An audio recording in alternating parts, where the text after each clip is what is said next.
The government that jailed Ernesto Padilla's father is the same reason his cigars exist. Won the country's highest literary prize in 1968, got branded counterrevolutionary, got thrown in a cell, and that defiance runs through every stick with a Padilla name on it. Ernesto isn't a business guy who bought his way in. He's an artist. 23 years ago, he started Padilla with Cuban rollers in a tiny Miami factory, and he's put out cigars that landed in the top 25 of the year, working with names like A.J. Fernandez and Oliva before anyone knew who they were. His father was arrested and tortured, then forced to sign a confession the secret police had written for him. He signed it, and he deliberately left the grammatical mistakes in the text, a writer's quiet act of defiance. Ernesto grew up on stories like that, and it's why he'll tell you legacy beats hype every single time. Over the next 90 minutes, Ernesto gets into why giant ring gauges are killing the craft, why the best cigar you'll smoke this year is probably under 20 bucks, and what he thinks is about to happen in Cuba. Pour something, light something, let's go. Ernesto, thank you so much for hopping on. Hey, thank you for having me. When we first chatted on Instagram, you said something that really resonated with me, and it was that the best cigars usually come with the best stories. I find myself to fall into the category of autists that really enjoys a good story and the plot and the lore behind whatever it is that I'm enjoying, whether it be driving a car, having a good cigar, having good wine. It hits different when you know the background. So for the people that smoked a Padilla cigar but don't know the man behind it, who is Ernesto Padilla?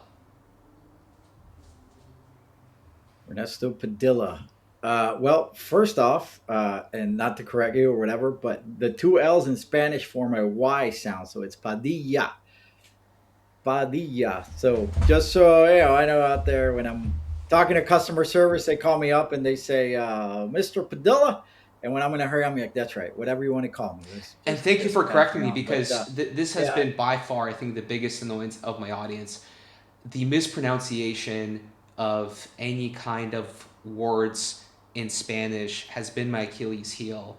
And so if I, for whatever reason, that's fine. That's that's normal. I'm not. I don't mean trying not to at be rude all. about it. Just guys see it there, and Padilla. I mean, one of the words that I thought would be easy for English listeners to pronounce would be Oliva, and a lot of them pronounce it Olivier, and I'm like, wow, what? So there's other ones like that. So yeah, but yes, in Spanish the two L's make a Y pronunciation. So Ernesto Padilla, who the question was a little background on me Yes, yes. personally. For those that Is that what aren't you're? I'm familiar sorry. with the Padilla, well, they're familiar with the Padilla cigar brand, but aren't familiar with you. What would be your story? Well, my story begins in Cuba, where I was born, in Havana, Cuba, and I migrated with my mother uh, to the United States in 1979. My father had to stay behind because he was a political dissident in Cuba. We'll get into that a little later. Spoke out against the revolution, and then Senator Ted Kennedy and others were able to get his release a year later. But as far as me, I was born in Cuba. I left at a young age, 6 years old. I I grew up here in the United States. Obviously, we spent a little time in Miami, but we actually grew up in a town called Princeton, New Jersey, where the university is located. Um, you know, Ivy League college town. It was interesting experience, and but I would always go back and forth because we, of course, we had family in Miami, being the largest Cuban community, and grew up with my father, who always seemed to have a cigar nearby. And my father grew up in Pinar del Rio, and his family is a tobacco plantation. They had come from the Canary Islands of Spain, and that's what they did. My father went on to become a writer. We'll get into that later. But for me personally, I grew up far away from Cuba, but I grew up very much involved with the history of Cuba because of my parents. And I did live in Spain briefly. My father was a visiting professor for New York University in Madrid, Spain. But my father, all his life, was about cigars, and he was in his book, his autobiography. He speaks about going with his grandparents and kind of looking at their estate and being seeing when the harvest was going on and all that. So I grew up around a cloud of smoke, and when my father would drop me off at school, the door would open and it would just be like, this cloud of smoke. And sometimes the teacher was like, "My guy, you smell like a cigar." They were like, "Oh, father's Cuban," stuff like that. And remember, this is the '80s, so cigar smoking had not in the United States had not become as popular as it become not till 1993 when Cigar Aficionado comes out, and it kind of started a resurgence in the world. Still, the Europeans were very much cigar smokers, and Americans too. And my father taught in the late '50s in the United States, and also smoked some cigars here at the time. But my background is more creative side. Both my parents are writers. My mother was also did some painting. So I grew up in a creative, artistic world, and so the best insult that I've ever gotten in the cigar world. Uh, uh, I don't think it was an insult, but a lot of people. The funny part about this business is a lot of people now. Um, uh, Owners position themselves as like, I'm a business guy. I'm like, that's fine. I mean, it is a business, but this industry and the reason I got into it is because I was able to use my creativity, whether it's developing all the packaging, the marketing, the feel, the vibe that a lot of people respond to. Use that along with my love for the actual end product, the blending of it, and things like that. I'm a little bit Epicurean. I love great gastronomy and things of that nature. So it was like a natural kind of fit. But I started in the my late 20s. I started the brand 23 years ago. There really wasn't that many boutique brands. It was just a few years after the end of the what we call the cigar boom here in the United States, which ended in like 98, 99. Sales really dropped off. That's a long story there. But yeah, and I ran into a gentleman who had just left working for a tobacco grower that people now know as Aganorsa, and his name was Don Pepin Garcia. And somebody had mentioned to me, Cuban, he said, "This is the guy you should see. He's making the type of cigars that you would really love." Um, and I go, "Really?" He's like, "Where is this?" And he goes, "It's on 8th Street and 11th Avenue." I go, "Okay, let's take a look. Let's see." So I went down there, and small, tiny factory. And I look around. There's like uh, maybe four rollers, maybe six at a time, all Cuban. And that is a difference between what you see in Nicaragua, which they work in pairs, meaning someone does the bunch and then the other roller, all they do is put the wrapper on. These Cuban rollers, from beginning to end, they knew the cigar, they owned the cigar, whatever. So there I learned everything from, the weight. They would weigh the cigar in the bundle, from the real construction, the nitty gritty. Learned from Pepin Garcia there a lot about what was going on. But the interesting part was because I was Cuban, obviously a lot of connections with the Cuban community and people that many of your viewers probably don't know, maybe more now, but a company called ASP, Alberto Silvio Perez, which is a huge tobacco grower here, a gentleman who left Cuba in the late '60s and was a master at creating these hybrid leaves, and we can go into that nerdy part of it or whatever. But he went down to Ecuador and grew beautiful Connecticut because he had worked in the Connecticut River Valley, worked for big American tobacco growers at the time, then started his company. And then they did one of our first cigars, actually, they was called the Padilla Hybrid. And the reason was because the hybrid was this hybrid wrapper. It's kind of like a hybrid between a Connecticut and a Habano, really interesting. And how they do it, they call it deflorado. It's, we can talk forever with that, so I'll try to edit myself.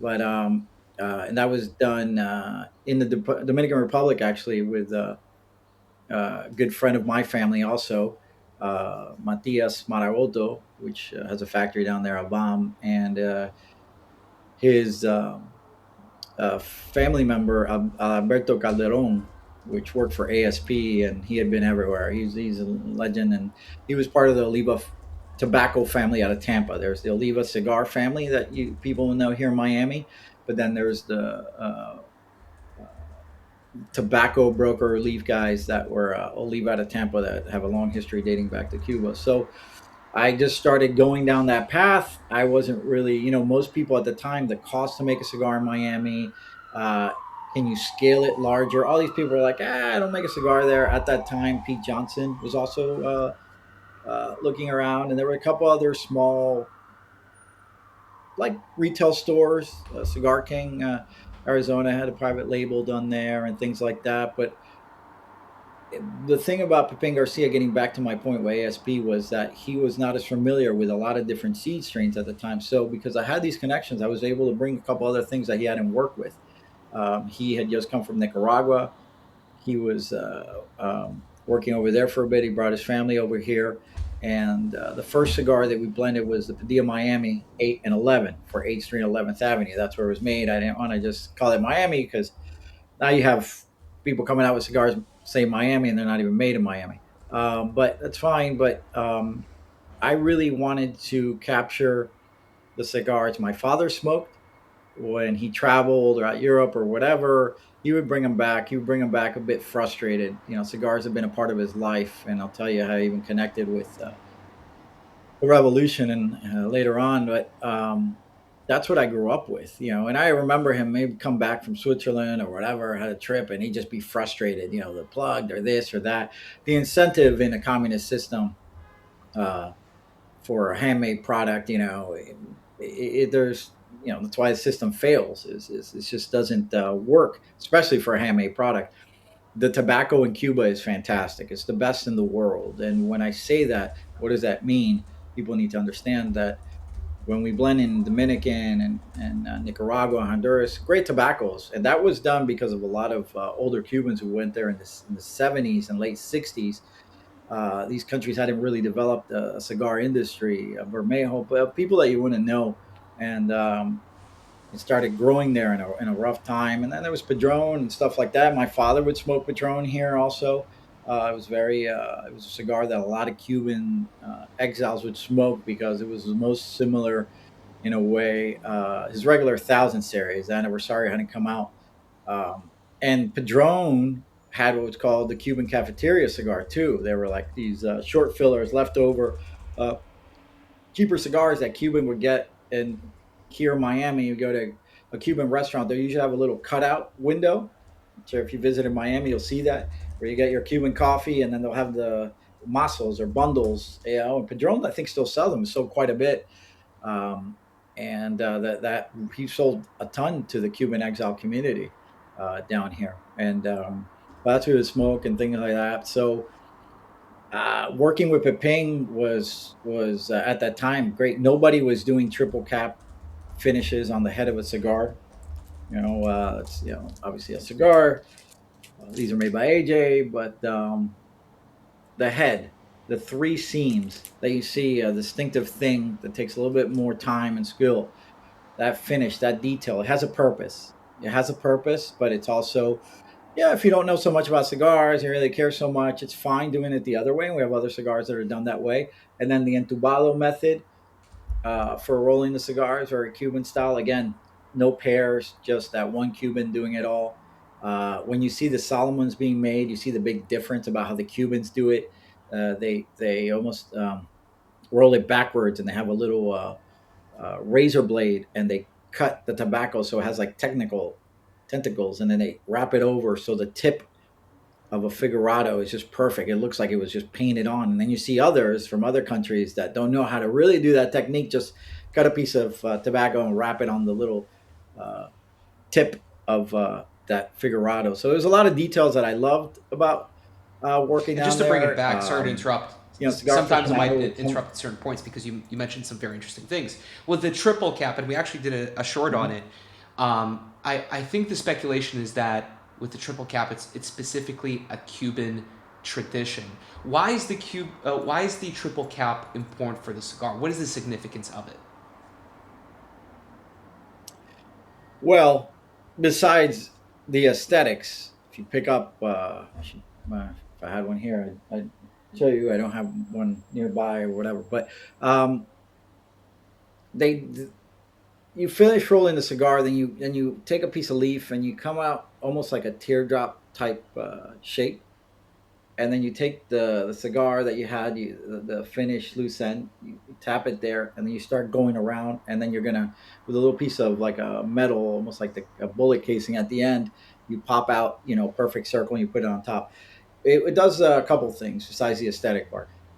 It allows you to take your fingernail and to just literally take the cigar slowly, and it comes right off.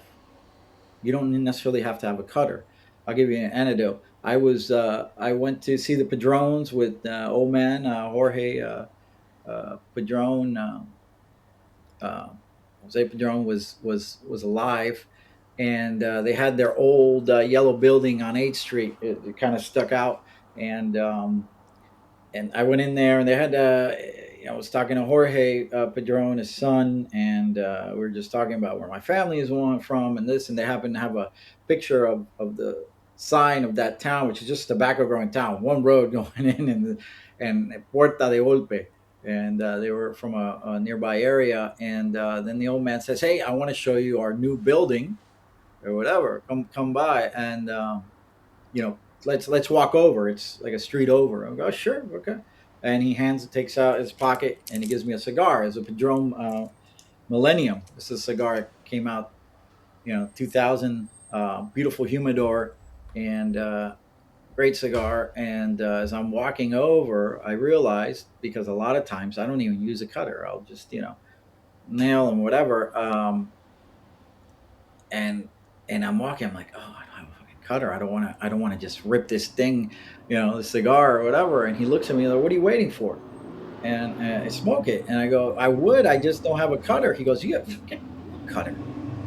Take the head off. And even though they don't triple cap their cigars much or whatever, it's a thicker wrapper or whatever. But the Cubans are for lack of a better term, not as bougie with I need this cutter with this thing or whatever. Cutting a cigar and a punch and all those things, I recommend for many reasons. But in this case, you've been doing it for a while. You know what you're doing, and smoked a great cigar. Was able to see the building from the outside, and so that's an example there of one of the reasons triple cap uh, is done to avoid. Unravel. But you got to really like mess it up to unravel it. But if you're careful or whatever, but it's one of those things like when a Ferrari is made, from what I've read, every piece of leather is, you know, scrutinized and all the stitching is done. And it's like maybe you're looking at the beauty of the car and its totality and the design, this beautiful Italian design, but also the craftsmanship, the detail that goes into the vehicle. The selection of the leather, the stitching, details that maybe the layman, maybe myself wouldn't pick up as much, but that make a difference. So it's the same. It's a handmade artisan product. So those details matter. And then there's the inside of how it's built, which most people probably wouldn't know or see. But you can pick up a cigar. You can pick up a cigar, and is it focus? And you see here, I mean, on this one it's a Maduro, but let's take this Padilla 88. And what you should see is you see how there's a darker leaf, like it's cinnamon swirl kind of thing going on there. It should be in the center. Mm. Okay, it should be in the center of a cigar. And another thing the Cubans do, which people need to understand this is important. And I'm not saying it's any better, or any worse, but it is there is a difference. If people say, "Oh, but Cuban cigars are all a lot of them are plugged, and a lot of Europeans are willing to put up with that from Cubans because, again, it goes back to more the economic system of no incentive, no quality control, no care, communism, right? But uh, the Let me. I got a piece of cloth here. I'll try to see if I explain it with this cloth here. So I got this piece of cloth here, right? And what happens is when you the roller's made the bunch. Take the cellophane here, right? He's made the bunch. He puts it in this thing called the Lieberman machine, right? And it's a piece of like leather or sometimes like a not like a pliable plastic type thing, Mhm. pleather thing or whatever. And he puts the bunch here, right? And instead of like the Cubans finishing that up and then putting the binder on or whatever, they'll put the binder here, right? They'll put the binder leaf here, and then they'll put the filler right in here, and then it's like a squeegee. It goes shh, shh, and boom, it quickly does the filler Mhm. of the cigar. That's not how it's done with how Cubans operate. So those are details for cigar making that matter to me. Those details, really higher end boutique manufacturing. Trying to make Ferraris, not Fords, if you will. You can't make Fords. Fiat does own Ferrari, and Ford did make the GT. I'm making too many automotive analogies, but when you're doing more mass produced premium cigars, almost all non Cuban factories use that. They work in pairs. They use a Lieberman machine, so it's actually not a machine, but it does assist the human hand, and I believe. One of the reasons continue to make cigars in Miami is because my Padilla Miami and my Padilla 1932 are crafted by Cubans. One person makes a cigar. In Nicaragua, a pair will do 500, 600 cigars a day. A Cuban, you won't get him to do that. He'll do 120 maximum, depending on the size. So there's a different care going on. And man, you see the quality when you take Cubans, you put them in a different system like the US, and you give them great materials. Now, one of the things talking about Cuban rollers here that have worked in these factories in Cuba or whatever, and way back and things, was the aroma of just opening up Cuban tobacco that comes off that leaf is amazing. Now, Cuba today, mediocre to bad, a lot of the tobacco. Why? Again, going back to the communist system, they don't have the fertilizer that you need for the fields. They're in a hurry to get that cash crop. Cigars have become a very important uh, cash crop to the regime. So, you know, distant families still have the care that is put into the product is just not there. And besides making a cigar, it's very important. You have the right fertilizers. You let the soil rest, and everything from there on, what we call pre-industries, the fermentation, the aging, all that is carefully done. They're in a hurry. They need cash. That economy is a disaster. So the quality is not there. But some of their top stuff, some of their other stuff on occasion, and I've smoked that. I remember there's the most memorable cigars I smoked were Cuban. I'm not going to lie. There's nothing, nothing that comes close to that soil in Pinar del Rio where my family's from. And I don't mean that in a romantic sense because I'm Cuban. Wonderful cigars coming out of Nicaragua. We made some great cigars in Nicaragua. This Padilla 88, which was named one of the top 25 cigars of the year, fantastic cigar. It has nothing to envy a Cuban cigar that's on the market today. And Now, we're at what, May 4th or 5th, 2026, and I'm talking to you? May 5th. I guarantee you this time next year, the situation in the island was going to be much, much different. And we'll see what happens with this administration or whatever. But it's coming to a head. 67 years, it's coming to a head, and there's a lot that's going to change. It's going to take some time. And on our side, without getting too much into the details, we are preparing. Obviously, we're Cuban. We have a connection, family, and other people that we work with. Everyone is preparing. We're all preparing. And there were some recent Maybe news. U.S. military is preparing their way. Yes, We're there was some preparing. recent news I saw Mhm. in some random Telegram channel around the U.S. administration taking some action against the Cuban regime. Is it specifically the recent news um, that gives you hope or an idea of a change within the next year, or is there something else that you're referring to that is an indication of the beginning of the end? Well, it's, you see the news, and just like you do, it's a little bit of back and forth. There's obviously been a tighter squeezing of the regime. The regime doesn't care because the average person's suffering the most, but it is affecting them. Back in, was it 2022, the Cuban people rose up. The situation got really crazy, and there was a stream oppression. I mean, these people are not playing around. There's a TikTokers, YouTubers, Instagrammers called Cuartico, which are two young guys that were in a little room and decided to do this social media page to the Cuban people, talking about how this system's a failure and why it's been a failure and how they've lied to us and this bullshit about the embargo, you know. And Yeah, they were picked up, and right now they're sitting in a Cuban prison, which you don't really want to do that. And So that's a reality. There's been pressure to release some prisoners and from this administration. No one has put the pressure that I can on the level that the Cuban regime is feeling it right now. And so,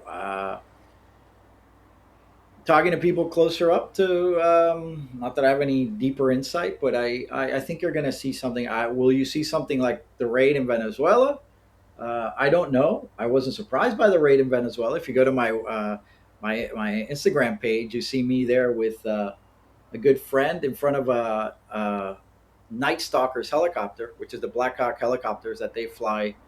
One of that and the Chinooks and the Little Birds that they fly to do that mission. I'm not saying, you know, cigars are loved by all kinds of people, including top military guys. I'm fortunate to see what they do. So I was like, man, this is easily this. It's not like it's an easy operation. They make it look easy, but that's going to happen. And for Cuba, it would be way easier. The problem with Cuba is going to come later on. You have 11 million people that have lived under a tremendously horrid system, and the transition that's going to be challenging for many reasons.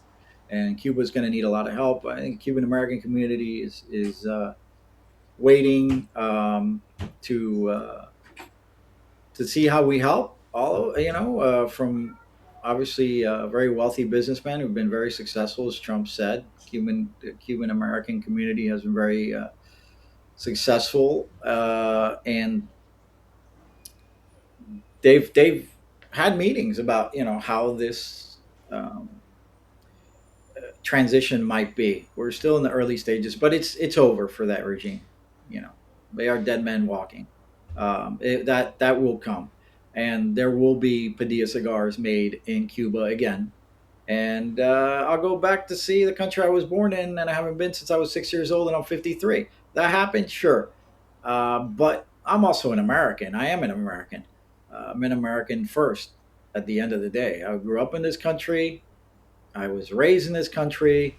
I grew up in the town where George Washington had his first victory, Princeton, when he crossed the Delaware, at midnight and took on the Hessian mercenaries, which are mercenaries the British had hired, uh, and surprised them. And then he had to march with a ragtag army up to Princeton, which is it's a good hike on foot and hurrying up because, sorry, my dog is kicking the thing, and he had to hurry up. Now we're getting to American history, but the interesting thing is that people don't know January 3rd. What is the year? 1770? Was it 70? Somebody's got to look. 73, 74. Um, that was George Washington's first victory at Princeton, and January 3rd, 2026, his modern Continental Army was flying in the middle of the night with his special forces operators uh, to show the world the capabilities of the U.S. military. And I've gotten to meet a lot of those guys, and it's probably amazing group of people, the organization, the whole thing. Very fortunate they're on our side. But And to bring it um, back, I was like, when I heard the date, I go, that's to interesting. bring it back to kind of the history, because you're mentioning a few dates. One that really stands out in your family's history is 1968, when your father wins Cuba's highest literary prize for a book of poems.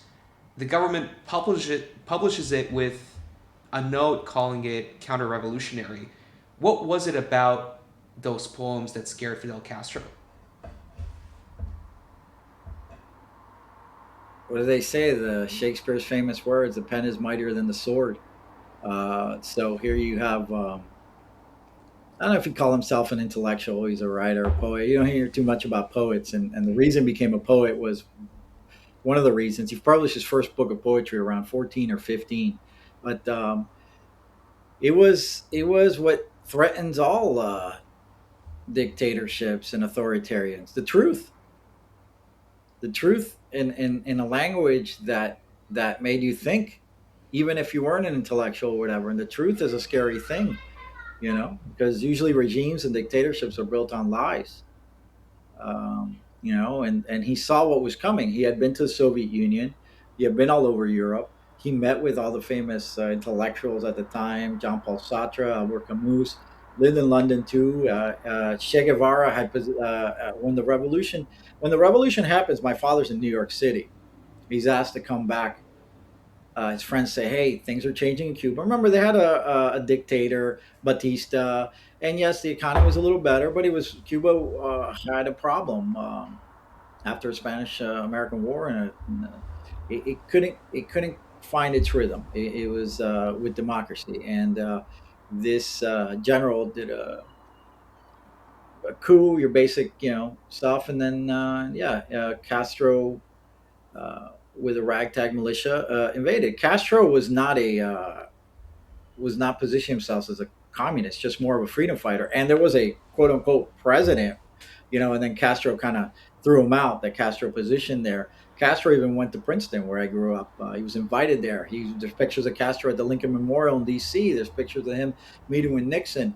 My father and a lot of people were maybe early supporters, in a way of like, here was just like this, lack of a better term, a guerrilla leader that came. And I have this book.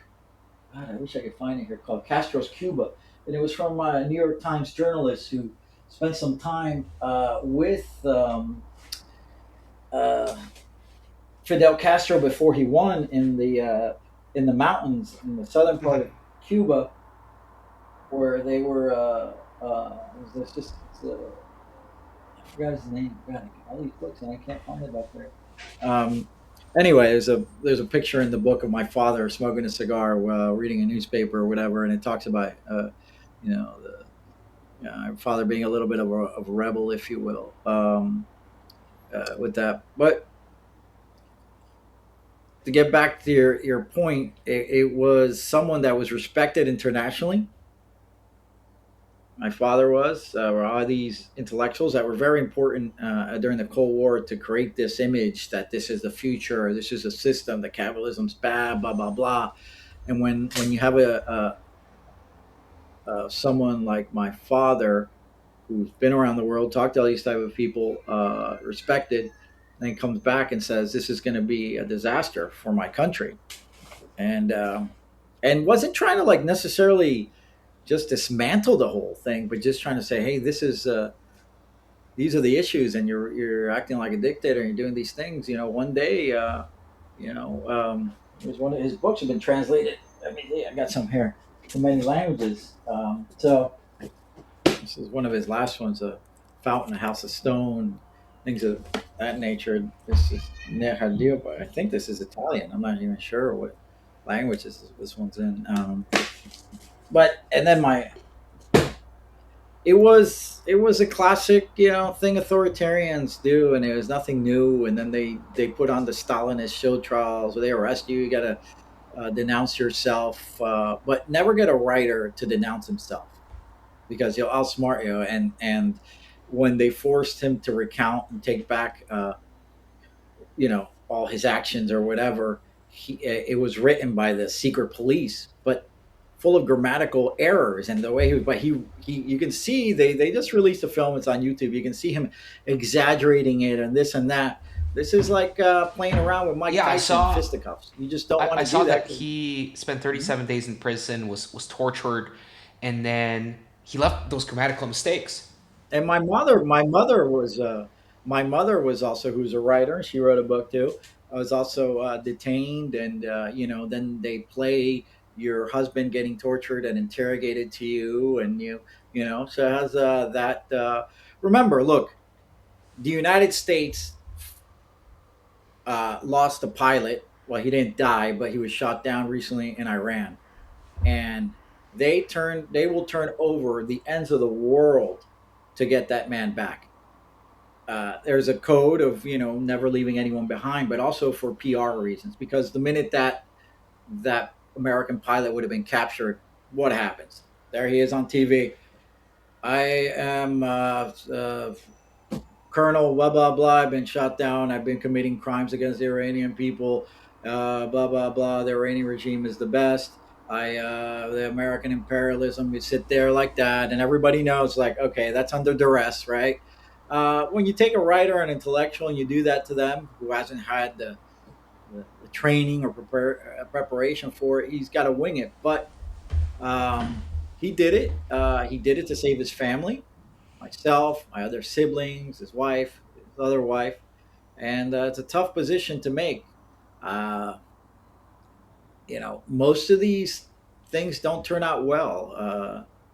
Whether it's the United States, the odds of it succeeding are rare. The odds of you speaking out, like the Iranian people are speaking out, and so many thousands have died. Uh, it's a very challenging thing to do a regime change, especially for one man to bear. But eventually, and there's always an eventually. We have a saying. Cubans have a saying that says, "No hay mal que dure 100 años, ni cuerpo que lo resiste." There isn't an evil that lasts 100 years, nor a body that can resist it. Meaning, uh, eventually, this evil will be over, and we will need the U.S.'s help. Um, but he spoke out, and societies, whether it's Germany at the end of World War II, or the Soviet Union, its falls. I think societies look for people that they could look back on, or Poland, like Walenza, who was a leader of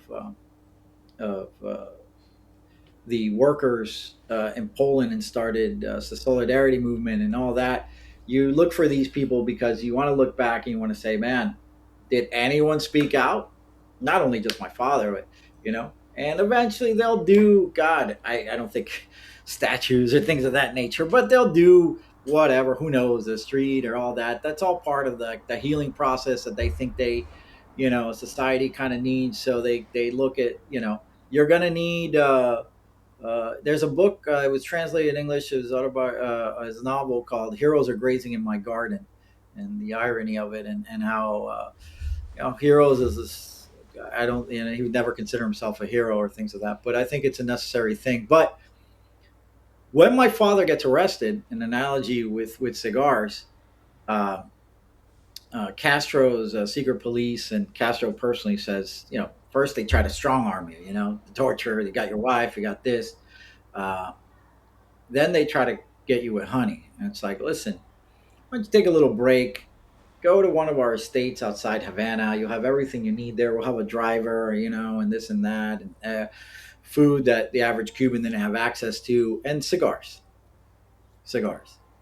because my father loved cigars, and he writes in his book about how his driver, it was assigned to him. I was keeping tabs on him. They have him there. They want him to kind of see if they can transition him and use him, and other people, many and people that he stayed friends with, which is very odd that he knew. I don't know if the word is forgave, but he knew that they couldn't do maybe what he did, which is speak out like that. Uh, but he's in this he's in this situation where he's trying to get seduced by the regime, and the driver that has keeping tabs on him, and he had his assigned secret state police guy who would come and say, "Don't you think it's time that you change your ways, whatever?" Uh, while he's driving, the driver's driving the car. He has pulls out a cigar and he's smoking it. And my father says, "My God, what a terrible aroma in your cigar!" And the gentleman says, I know, but I don't have access to your cigars that you get. And in the book, my father, I mean, I'm exaggerating, whatever, but according to him, he has a little bit of an epiphany. He really, not that he was falling for the seduction, but he just kind of, maybe it hit home. Maybe the realization of this product with, when he's arrested in New York Times Magazine, he's there with a cigar. There's been so much part of his life and his childhood. And it wasn't like what people think. Cigars in Cuba are a part of our culture. You know, it's it's not a lifestyle. It's just a part of our culture, which is not a part of Nicaraguan or Dominican culture. It's evolved, and there's just cigar smokers, but Cuba and Europe and the United States, that was cigar culture. You know, um, obviously Cuba was part of Spain, and they would bring it over to Sevilla cigar factories over there, which is still there, beautiful building, and all this. But at that moment, getting back to the point, he just saw that this was a product that many different people can enjoy, and the quality was so good that an average worker could enjoy a nice premium cigar. Maybe not every day, but it wasn't so out of reach. So a little analogy there with cigars and how it came back to him. Uh, Does that did that there you history have it. uh, back 25 years ago, did that whole history inspire you to create the brand, or what inspired you to start, or should I say restart this brand? Because you mentioned that even before your father, your great grandparents and grandparents were tobacco farmers as well. So is this like a continuation of that tradition, or was this a whole new brand? Yeah, I mean, for someone where I grew up with, even though my father was smoking cigars in the '80s or whatever, if I were looking, if I my name was not Ernesto Padilla and it was Bob Smith or a great advertising legend like George Lewis, created so many iconic ad campaigns, and I got a chance to work with him before his passing. I would have stepping outside being, a Padilla or whatever, I would have said, "My God, that's a story. I mean, that's a history there. It's not just a story. It's a real history, and the history of my brand is a part of the history of Cuba. And I don't mean to say that with arrogance. It is just a part of Cuba. There was an article in the New York Times. I think it came out in 2014, 2015. Somebody sent it to me. I was surprised. It was called on the on the cigar trail or on the tobacco trail in Cuba, and it was a writer who went down there, and it was published in the New York Times. Many pictures or whatever to just talk about a little bit of the history of Cuba, but tied in with cigars, and it mentions our brand and Heberto Padilla and the significance of the Series 68 and what it means and all that. So it was just it was a way, yeah, to honor not only my father, my family, my heritage. Um, um, I don't know I think the Cubans, the future of my industry, hopefully, is one to getting back to its roots.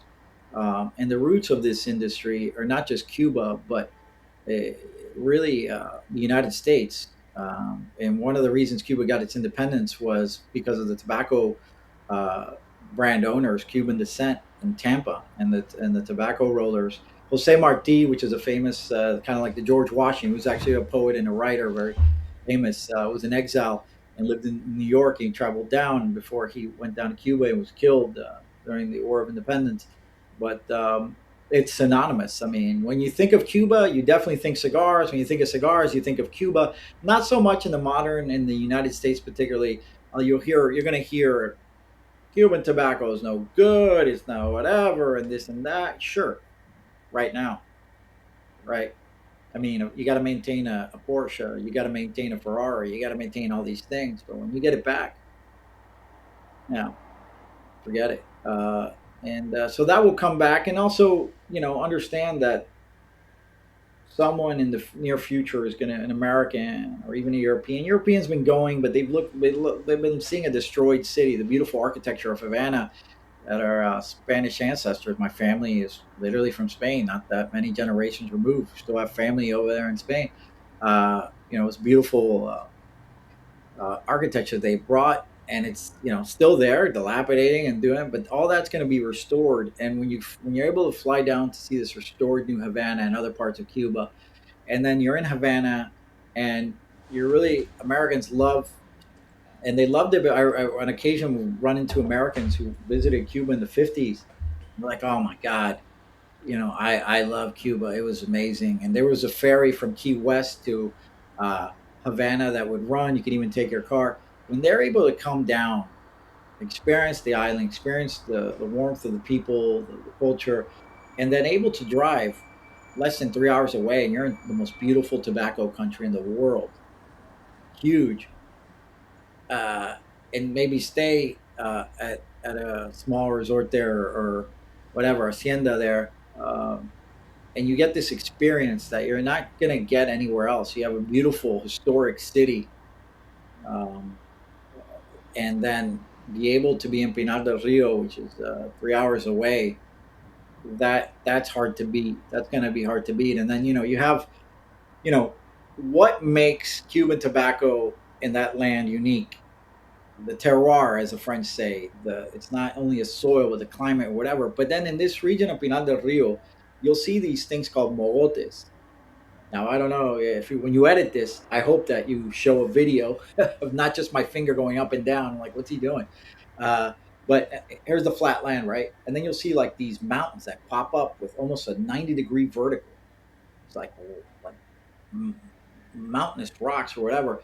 And what happened was, I don't know, hundreds of thousands of years ago, there is still a river system underneath all that land, and but over time it collapsed and it left like boom, here's the land, here's our what's boom, certain areas didn't have that rock, so it created this unique geography, typography, and it's just depending. There's Hoyo de Monterrey, which is not just a brand name. El Corojo. There's different tobacco growing regions, also San Juan, San Luis, all this area of Pinar within itself. Then this in the middle central area of Cuba, there is this is where Pin's from. Also tobacco grown for filler more than anything, but the top is still Pinar. And there people say, oh, there's not enough tobacco. There's I was talking to someone in the industry who's been there, and there's so much land. The people are very old now. They don't have the energy. The young people are really not motivated to work in it so much. But we do have a plan. We have been talking to the right people. We have been talking to people without saying too much uh, about what's next. And that's as we sit here in 2026, there will be a pre-revolution and post-revolution. And I've got a book here, Pre-Revolutionary Cigars, which again I can't find. There it is up here. Actually, I'm going to show you a couple books that you should get if we're on the subject of books. This is a hard to find one, and actually, it's actually like pretty expensive now. I've seen it out there for like 1,500 bucks. An illustrated encyclopedia of post-revolutionary Havana cigars, and this has got everything you would want to know about post-revolutionary cigars. Now, uh, uh, there will have to be a new edition. The gentleman who did it, Reed, I think, passed away. Um, but that book is a great book to see all the different cigars that came out. Cohiba was out before. It was a brand that was just small. It was taken over by the government, used as a gift for diplomatic things. You can see the old Cohiba band there. But the history, the most exciting time for premium cigar smokers is ahead of us. I think we've hit, my industry has been overfilled with lifestyle marketing. Um, we just finished the Formula One races here in Miami, and I don't know, they should have just freaking put camels on skates or something. It could have been anything because everything was just about these corporate booths, and and I got to meet some European distributors that were in town on the dime of another big company because they were here, and I get it, it's like a networking thing and this and that. And I guess the race fans could argue, are they going to bring back V8 engines now, they're hybrid and all this, and make all these automotive analogies and make a different product. But my point is that uh, it's become too lifestyley, you know. and racing was always like the Steve McQueen thing, always on the edge. I mean, I think maybe Le Mans still keeps it kind of raw, or we're working with guys called El Amarillo Porsche, which reached out to me, which are racing the Carrera Panamericana in Mexico, which is kind of like this last kind of wild road race, or the one in Italy is they still doing it, Tario. I forgot the freaking name, but there was this element to it that was a little bit raw that's kind of been lost. And I think the same with like cigars. Everything's become so damn corporate, and I'm not going to complain. It's still a business and whatever, but that we do business with the big companies too, and things like that. But I got to say, one of the places I've enjoyed, and we've had continued growth is Europe and Asia. And I got to say, we're opening up Lebanon, and I have Israel too, so we make world peace there with everybody. But they perceive premium cigars a little differently than we've gone here in the U.S. Even though the non-Cuban cigar brands would not exist without the U.S. market. The U.S. is the one that gave us the opportunity, because in Europe they could get the Cuban cigars, and for a while the quality was not that bad, and it was expensive over there. And then in 2012, 13, and 14, Oliva Cigar Company started distributing us, and they really started getting into the European market. And I just saw Mark Bendon, who is the owner of Cigar World, yesterday. He was in town to the Formula One races, and we were just kind of reminiscing about that. And right now in Germany, I believe it's exceeded non-Cuban cigars to Cuban cigars. I mean, the quality's dropped so much, and they're just resting on their laurels. And we're hungry, and we want to show uh, not only what can be done outside of Cuba, but the quality, the care, the access to the fertilizer. A lot of things maybe people don't see. I know they go down to the Nicaraguan and see whatever, but that's actually Cuban know-how. That's Cubans taking, which has happened in this country or many other industries, and taking their know-how and bringing it to not only Nicaragua and Dominican Republic, but the Connecticut River Valley. Like, circling back, ASP, Alberto Silva Perez, and others that went to work for Consolidate, I believe, or uh, the what was the name of the family? How could I forget their name? That owned General for the longest time. That brought him, the Coleman family, very wealthy family out of Connecticut. The old man Coleman, he was still alive right when I got in the business, and this guy would go out and visit stores. These guys developed Macanudo, and they had a bunch of other brands. They sold the Generals a bit ago, but um, this man did not need to go riding around with salesmen and and hawk the product like I do. But yeah, he did, because you have a passion, and there's nothing like shaking hands with your customer. It's still a very personal business that makes it nice. Are they bad? It's not everybody's gonna like you. Not everybody's gonna be this, but there's people you connect with. There's people, and it goes beyond the product, and that's what it does on our end, on the manufacturing end. What it does on your end, which it's a tool, a vehicle for a social gathering, because at the end of the day, that's what the indigenous people, the Tainos of Cuba, did. They did it a little different. That's a long story I'm going to go into maybe one other day. I know you. One of the things I love about your channel was all the details, all the history of it. But when Columbus arrives there, and what happened, and how the tobacco industry. And there's another great book, if anybody really wants to go down that rabbit hole, which is a classic Cuban book, an anthropologist on the sugar and tobacco trade in Cuba. Um, uh, Ortiz is the author's name. I have to find it there, but that is one of the aspects I love about it. I mean, when I first got in the business, '03, and then the following year or less, we were rated a 91. And then you get, this is what you get. Like, they started giving these out. Which one is this one? This one's for the Padilla anniversary. The Cigar Aficionado started giving these out. Like maybe 6 or 7 or 8 years ago. Before you just got in the magazine, you got one of the top 25 things and whatever. I don't care what anybody says. We all want to be recognized for our work, and people say, "Oh, it's the advertising, it's the this." I mean, I didn't have the money to advertise. I didn't. We're still a very, very small company, and that plugs into a machine, which is AJ Fernandez and Raiz Cabanas and some other guys out there have been really helpful to us since we've worked with them for a very long time, and now become big players.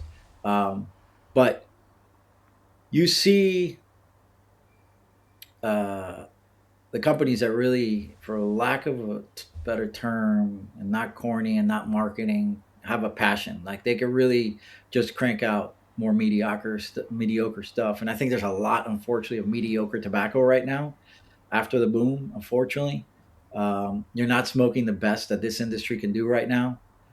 Before, man, 2020, 2019, 2018, all that time where the industry is kind of like plodding along, boy, wow, amazing, amazing tobaccos come out. We're really coming to our top. And then the pandemic happened. And it just went crazy. Everybody wanted a cigar. Everybody's at home.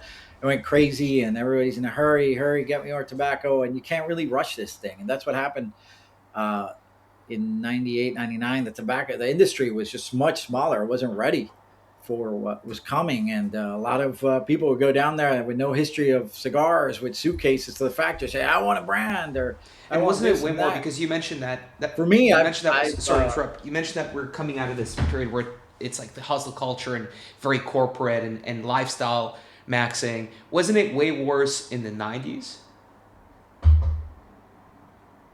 Well, let's see. Maybe some could say that, and I've got old cigar aficionados here and this and that. No, I don't think so. I think it was at that time what cigars has always been somewhat of a luxury product. Sure, it's a special time. I'm going to sit down, smoke a cigar, and this and that.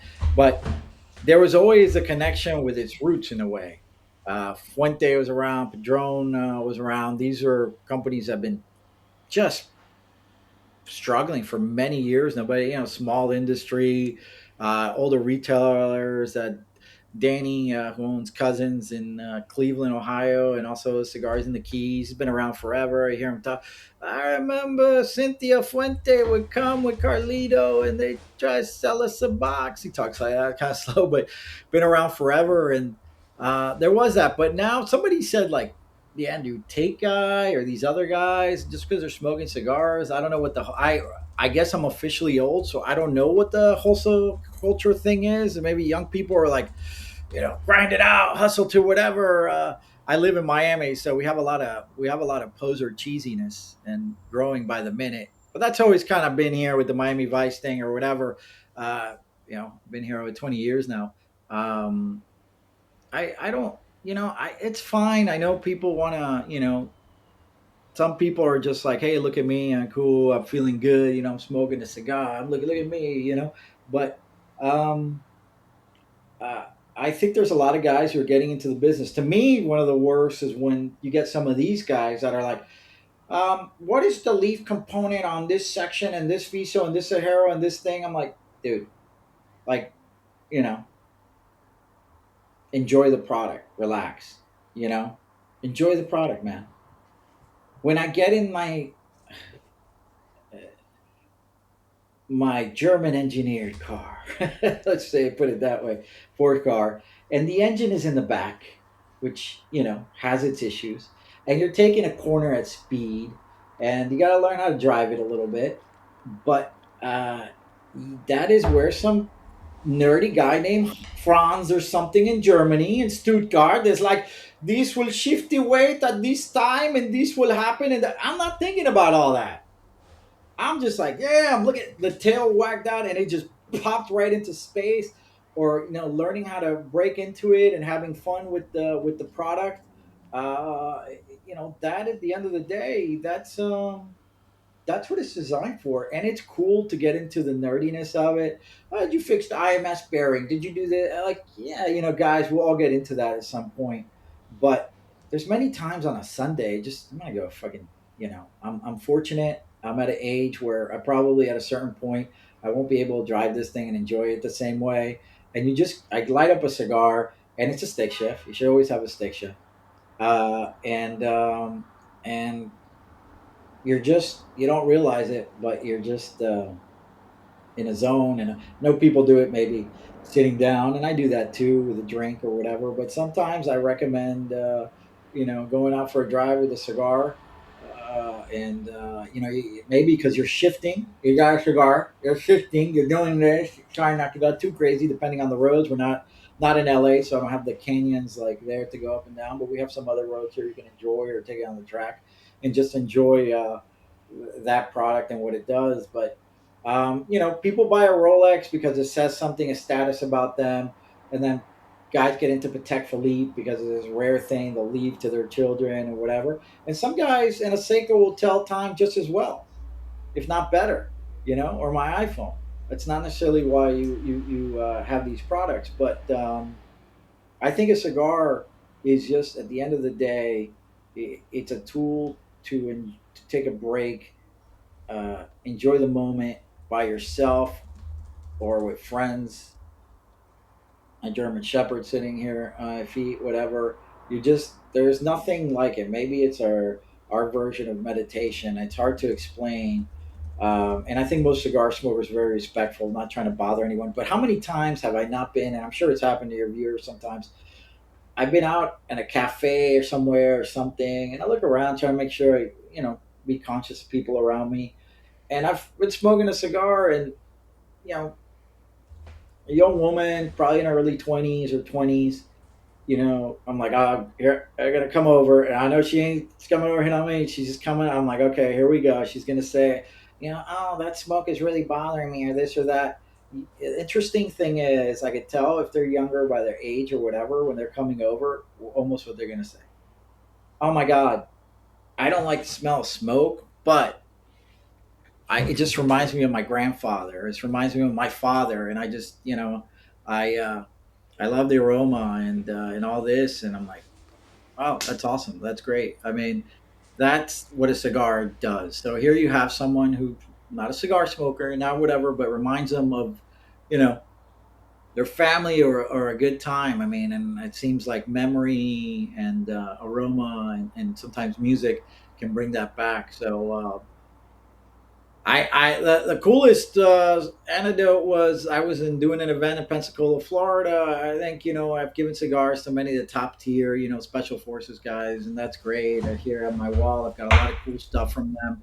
But the regular grunt guy doesn't get as much love. The grunt, the Marine, the regular on the ground soldier, and I remember a gentleman approached me at the event, and he says, hey, my son's a Marine. He's deployed to Iraq right now.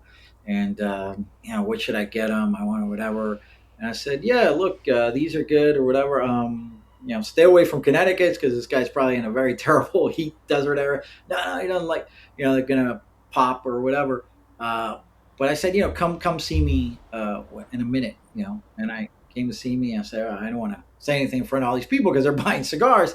But I said, hey, can you wait, or can you stick around after this and, let me get you some cigars on me, to send to your son and his guys because he's, the poor other guys are smoking probably some. I was going to say another brand. My friend worked there, and I don't want to. The brand does very well, but it's not insult brands. I'm trying to be diplomatic in my old age, But and so I gave it to him. I didn't expect to see any of this guy ever again, But I would say maybe a year later, I remember I was Cordova Cigars, Pensacola. I saw the guy. So he came in and he was with someone I couldn't really tell. Tall guy, young, and he said, "Hey, I want you to introduce you to my son." I go, "Oh, wow, okay." I'm like, "You remember you gave me a bunch of cigars to give to him or whatever?" I was like, "Yeah." He's like, "Well, I want to thank you, and we want to thank you," and and he came back with his son, and at that time, we're talking. It was called the Surge, and a lot of American soldiers were getting hurt and injured. So, it's like that little stuff, that little thing makes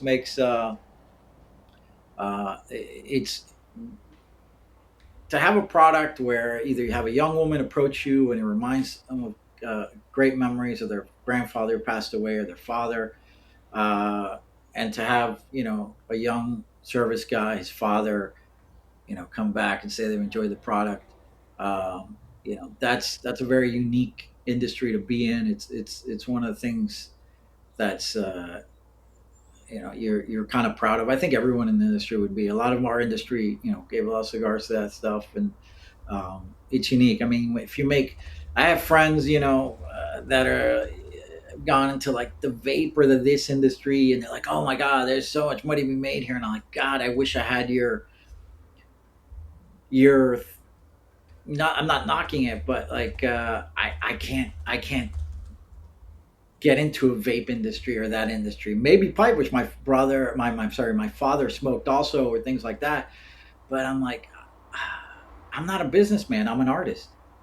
I mean, that's corny. I don't want to be an artist. I just am an artist. It's not like you wake up and I don't know if my dog wanted to be a Chihuahua, but it's a German Shepherd. And if you get close to the house, it gets German Shepherd on you. It's built in you. You, that doesn't mean, whether you're athletic. If you don't, a guy who's maybe not as athletic, can work really hard, and usually it's been the case. You look at a Tom Brady or things like that, barely drafted and blah blah blah. I'm not saying I'm Tom Brady, don't get me wrong, but if you get in this business to make money, you're in the wrong business. A lot of people want to get in the cigar business, just like a lot of people one time wanted to have their own bourbon brand or their tequila, or whatever it is, these kind of Epicurean type things. Um, I don't dissuade anybody. I helped somebody recently, and whatever. But go into it, uh, not, don't listen to an Elon Musk or a Jeff Bezos. Or there are things that you can take away. I got into it because I was like, what else am I going to do? I work for advertising agencies. I'm like, oh my God, I'm like the worst guy to hire. I'm like, when you are an artist, you're kind of just quirky, and what, so I needed to find a way for myself, and I really did love cigars and smoking them and enjoyed them with my father.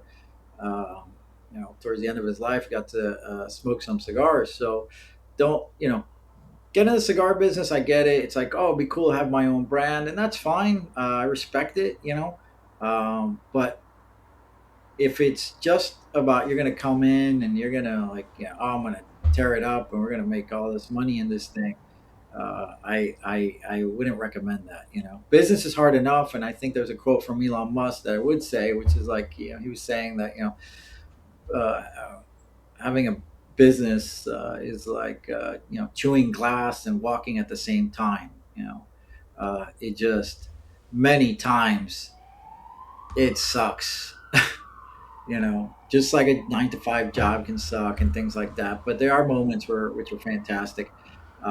There's no doubt about it. And I'm sure long after I'm gone, the Padilla brand will continue on, and who knows where it is. I've done what I can, what I have. But yesterday is a prime example. I'm a, I was with Mark, German, the largest retailer I think in Europe actually, and I hadn't seen him in a while, so I just wanted to catch up, and I was taking him to the airport. We were talking, and in the middle, he's like, "Okay, let's talk business," because I'm sure your wife and your kids, want to hear some money. And I was like, "Yeah, yeah, let's talk business."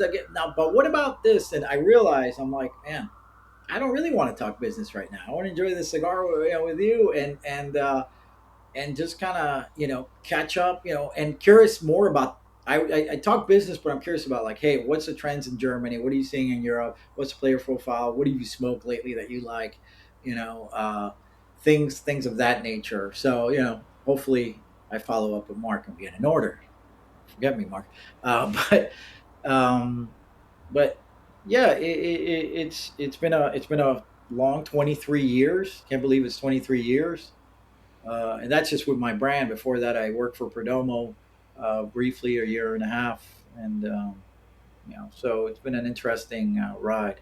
Well, I've been blabbing a lot. You just sit there, you're like silent. I guess. I'm just sucking up all the Uh, knowledge. I was going to ask because I have different questions popping into my head as you go on, but you keep throwing stuff. I don't want to interrupt you. What does it take to be successful in today's world of cigars? If, let's say, a youngster like me was like, hey, I'm super passionate about cigars. I have an audience. I want to work with this blender, and launch a cigar brand that's maybe got some unique twist to it. Would you recommend people going into the world of cigars, or is it absolutely cutthroat? Would I recommend someone getting into the world of cigars and it as is it absolutely cutthroat? Like as a business? Uh, as a business, yeah, I think any business is obviously going to be cutthroat, but you're taking a product that a very small percentage of the world's population consume, and then from that you're narrowing it down even further from like milder Connecticut's or cigarillos, and you're going down into something like this, which is made by AJ, a Maduro product, and this and all of that. I mean, yeah, it's even smaller segment, if you will. Um, so a lot of guys who come in and they've done lifestyle marketing, if um, lack of a better term, it's fine. Um, uh, I don't have any recommendations. People on occasionally ask me, and I don't want to sound negative. I'm honest with people. I would just say more of like, if you want to get in the cigar business, then you need to do what I did. And what does that mean? You need to go work for someone in the industry. That's my recommendation. Go do whatever. Okay, go do a free internship. Go just be, come down to Miami. Go see. Hey, I really just curious about the cigar business. Go work in a shop. A shop is one thing. I don't. We do in the industry. We hire a lot from shops and become reps and things like that. But a shop is not really a great indicator for this side, the manufacturing side. You really want to go hardcore, go down to Nicaragua, Dominican Republic, and uh, donate your free time and see the process. Because once you see the process, you'll end up like I think his name is Chuck Wagner from Camus Winery in Napa, and I think probably a lot of people know Camus, been a very successful American winery, and every year Cigar Aficionado would have a dinner called the Night to Remember, and it was a fundraiser for men's prostate cancer, and you'd have people like Arnold Schwarzenegger, what's his name from Tony Galdolfini, Tony Soprano there, very very shy, great guy. So you meet these celebrities, and we have like all these tables at the Four Seasons restaurant in New York at the time, and just a really upscale kind of event. And they have a raffle where they would take, uh, for example, bottle of fancy wine, put in a brown bag. You don't know what you're getting, and you bid on it $20,000. If you win, I think the rule was you have to pour it and drink it there. So I've gotten the fortunate thing to uh, to sample all that. But you have great events like that in the industry that make it seem like it's this. Very glamorous thing. But a lot of times, it's a lot of knocking on doors all over the countries or all over the world. And it takes time to build a brand in a very saturated market. So you've got to, and it's great to get ratings and whatever, but you can blow a lot of money very quickly starting a cigar brand. And if you don't have, at a minimum, $1.5 million minimum, that's the low end, to start a cigar brand today, I would say, okay, you're going to dabble, you're going to learn a bit, but you're not going to necessarily make a really big go for it. Now, there's been brands, Nick Malio, Foundation, nice guy, worked at your estate. A lot of people knew him. He probably didn't have that kind of level of capital, but I can assure you that more than that has been invested into bringing that brand, to its size it has. It's a take a look at the United States. Take a look what it costs to cover, and every day more and more. And in coming back to the ad world where I came from, um, it takes. We always had a saying that it takes about 10 years before a brand really had somewhat of a presence. I mean, most banks don't even want to talk to you the first 3 years, right? They're just like the odds of you can look it up in Small Business Administration. The odds of a business surviving first 3 years, are they like 50-50? Some crazy number. um, and then the odds of a business surviving 23 years, or even smaller. I'm not saying that sound braggadocious, but with all that, the consumer now, if you've been somewhat into cigars, whether you're in Europe or I've been surprised how many people have heard of the brand internationally, and are curious about it. In the U.S., it's the largest market. It's the most saturated market. There's no real distributors per se in the U.S., so it has complexities to it. So my advice to anyone trying to get in the cigar business is study it carefully. Unless you just want to just have some fun as a hobby. We've got rich guys that get in this business because you know they can, and just because they're wealthy doesn't mean they have tremendous success. Actually, that's the irony of it. You have other brands that and as a matter of fact, almost being too wealthy, I think it's a detriment somewhat, because you think you can just throw resources at a capital at a problem, and that's not necessarily it. There's other fundamentals that might be broken. So it's not just about money, and many times, unfortunately, a lot of it is hype and things like that. I always joke around roughly about it, but I never thought in my life I'd see a 7 by 70 cigar and a brand selling those. I think it's horrible. I think it's a shame that today smokers are not. And I'm guilty of it. We don't really make Coronas. We do some for our online website, things like that. But the cost, the labor cost, tobacco cost. People look at a Corona and they're like, I can get a Toro for almost the same price, or I mean, I'm not a fan of 6 by 60. I know it's become a very popular size. I think, you know, what I want to relate to the getting off topic is diameter and length are a very important thing for how a cigar is going to taste. Okay. There's some physics involved. So a Lancero is going to, damn, there goes my German Shepherd. Sorry. Let me get back to it. So the diameter and size of a cigar are crucial, just as important as the filler, the wrapper. Because we're using different percentages of components inside of it. So a Lancero, you might taste more of the wrapper. Obviously, the wrapper is very important in a premium cigar.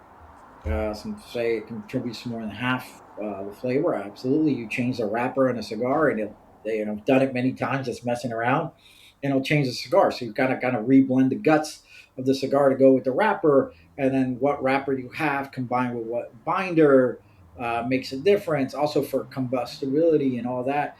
But one of the sizes that's so sad that people really are not smoking today is the Churchill 7 by 48, classic size. We're taking a leaf in its almost its totality, putting in a cigar. You're gonna really be able to see how that blend transitions. It's so awesome. It's man. Why don't here I am talking about Churchills? I'm like, well, why did you make one? Because it is a business, and then retailers are like, oh, these Churchills didn't sell well, and so you don't want to even like in this day and age, so competitive. Uh, you don't want to have any misses, and they really don't ask for it. Torpedoes have gone away. Churchills have gone away. Coronas have gone away. Petite Coronas, all this stuff, which is like, man, we are missing out. Like cigar smokers are really missing out. I'm hoping that a new generation of guys that get into cigars, if they really get into it, there's going to be a couple things that are going to happen. One, go ahead, burn your money on everything. Go think that a 30 something, $50, $100 cigar is going to give you this amazing experience. It's not. Okay. There's plenty of cigars under $20 that will blow your mind, and a lot under 10. But do those. Smoke those for a while. Like, do that. Go out there. Be like, oh. And now you're going to go into phase two of cigar smoking. You're like, damn, this is getting expensive. Unless you're Jeff Bezos or whatever.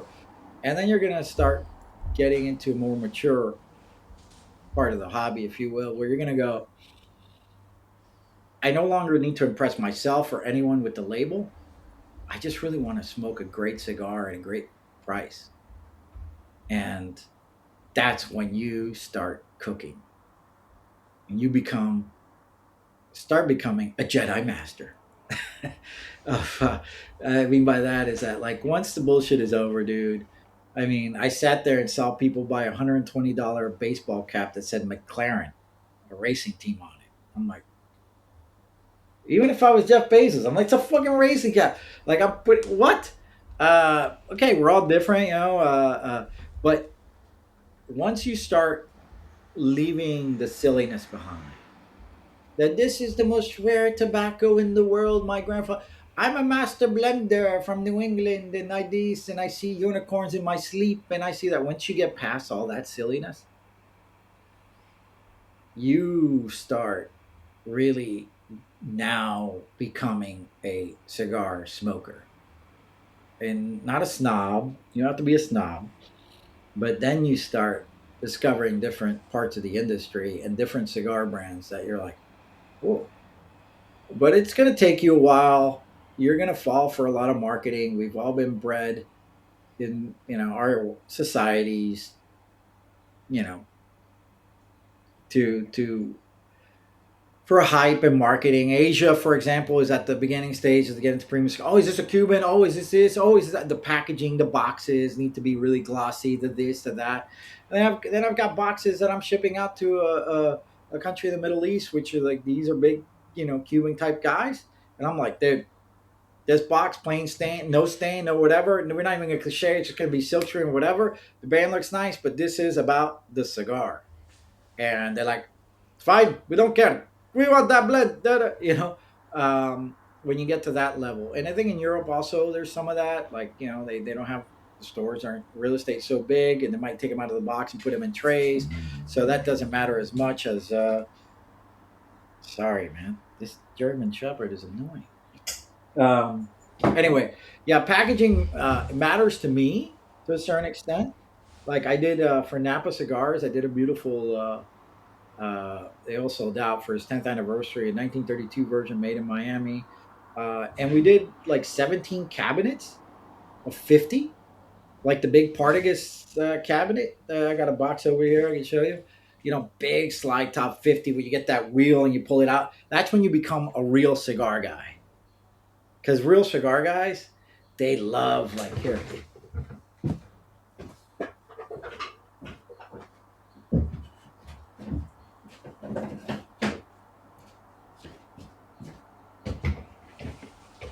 Here. Yeah, that big like cabinet slide top thing, which I just use to keep things in. Like, Yeah, I have a few around the house as well. This thing comes, I have a few around the house as well. I love them.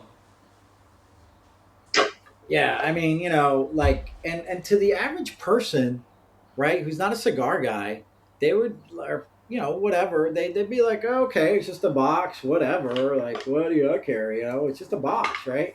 It's not really that nice, right? This is designed for aging. This is a different thing, right? And I love the dress boxes that Cubans do. I mean, obviously, I did one for our 88th anniversario. This is the one with my father and Ernest Hemingway in Cuba. They were friends. Padilla 88, just a simple dress box, and that, kind of an iconic image of them, 1959 in Cuba.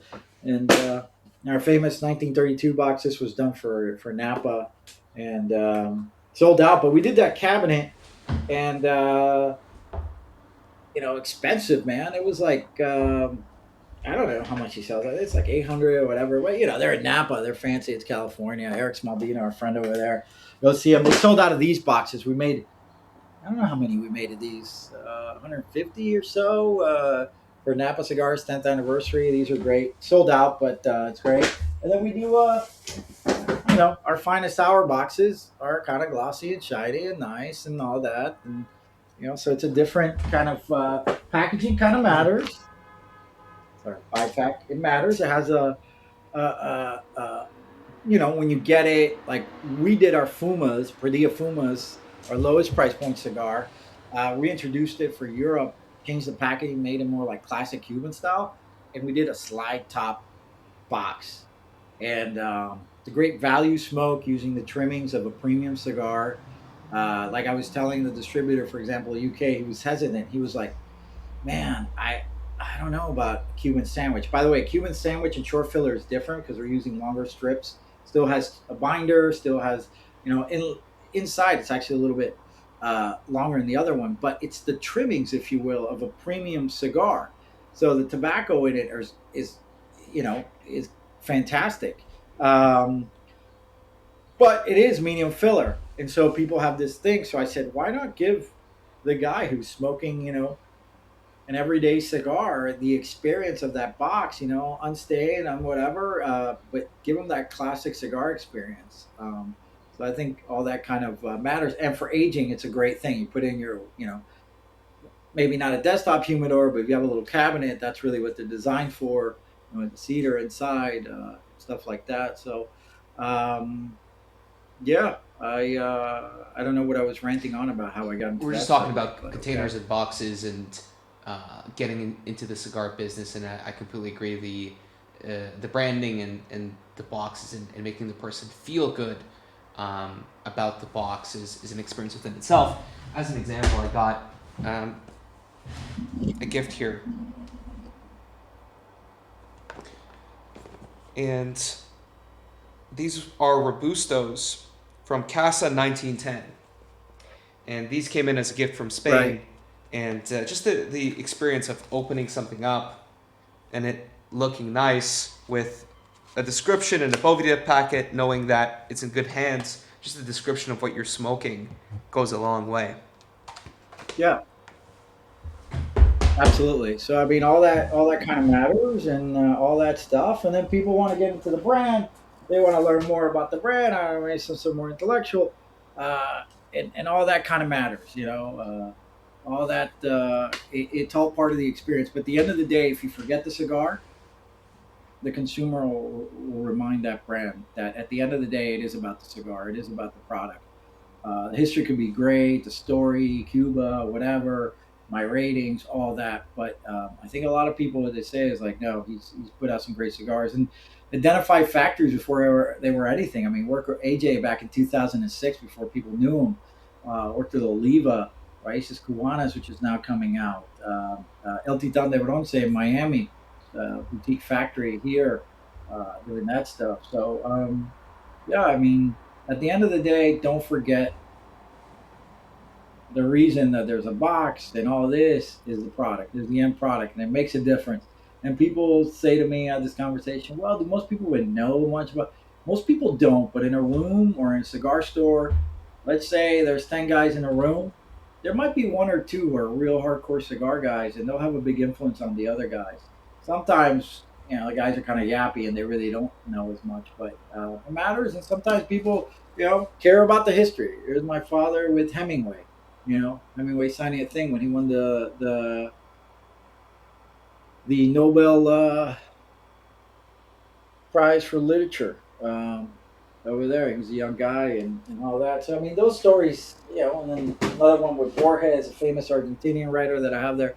Those stories, they add to the flavor of a brand. I mean, it's one thing to call your brand this, another thing to actually, had a friendship with Hemingway.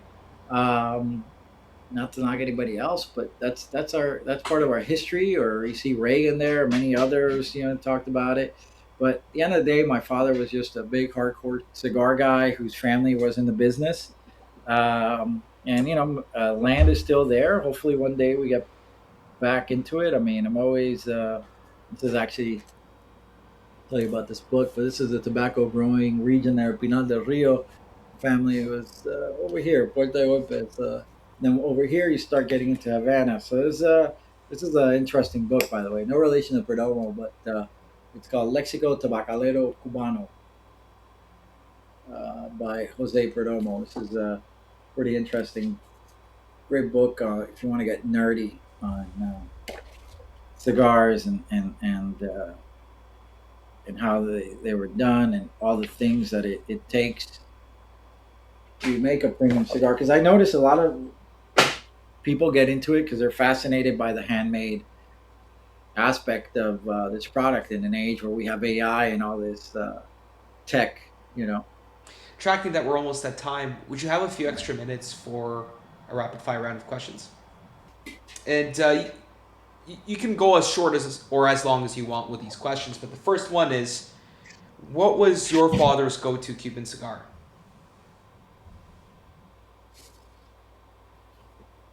I saw him uh, bring back because Cohiba 606 hadn't come out there. Regular Cohibas.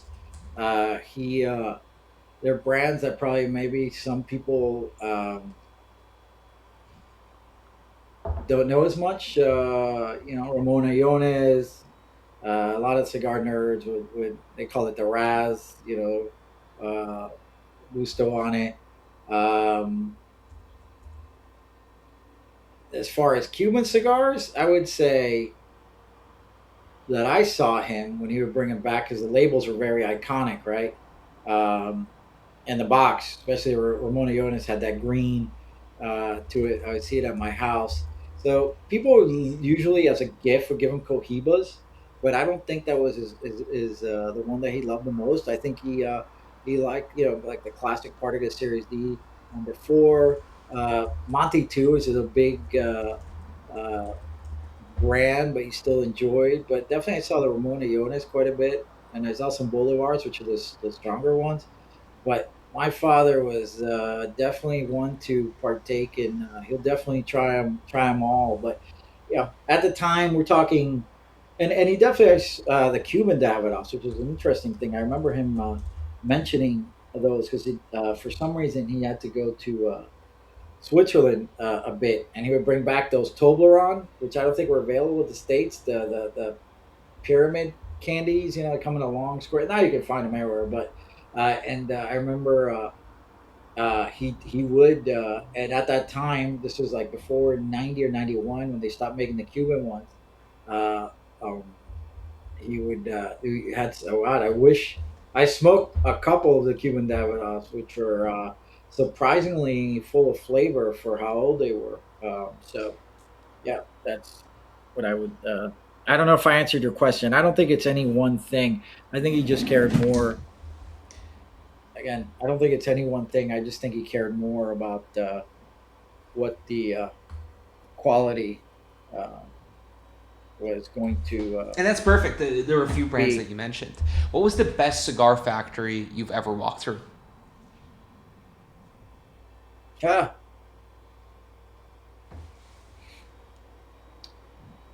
cigar factories are interesting because in my industry, you look at like at AJ's factory, you've seen videos or those who've been there. They're like these very, whoa, it's like people want to like look at all these rollers in a row and look at this building and look at all this.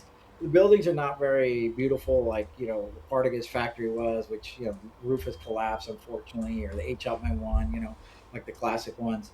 But I would say the most impressive one is the one that I go to every day now, which is El Titan, because I'm right there. I open a door and there's the bales, and I play around and I take it for granted, because I walk in there every day. I'm not in Nicaragua, but cigar factories, once you've seen a big one or a small one, it is impressive what AJ's been able to do down there. Phew, he's got four. I mean, to do what he does in such a large scale is amazing. There's no doubt about it.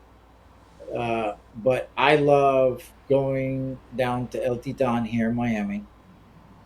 I love walking in, seeing Sandra or her daughter just I sit there. I brought someone down recently to help them blend the cigar there. That was fun. That was just I showed him the bales. Guy had a chef's background. I showed him the bales. I showed him, gave him a little bit of guidance along with Giselle, Sandra's daughter down there. You know how the process works, but I'm just more impressed with the end product than I am with a factory. I've seen factory, it's not a very impressive, huge factory, but the rollers that are there, she's got some Nicaraguans too now.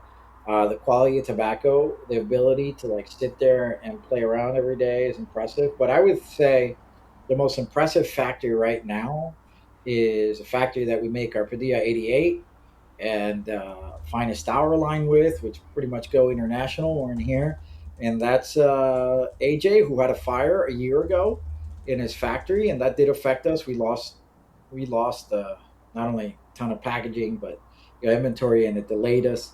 But as far as large factories, I don't think anyone's more impressive than AJ Love Fernandez it. right now, and his operations. As far as factors that I personally like, get excited. I mean, you see, once you see like the big, like, oh, the rolling room and the this and all the tobacco bales, that's exciting. But then when you're like, uh, it's kind of like, I guess, here we go, another automotive analogy. Seeing what is it called, the production line, right? And all these robots, and they're doing this. And it's like, oh, and all this is happening, and that's cool. But then seeing a retro mod small garage that's like restoring whatever, a Ferrari or a Mustang or this, and they're really, it's like, it's kind of in a way, and I've seen that with like some of the Japanese guys that do it.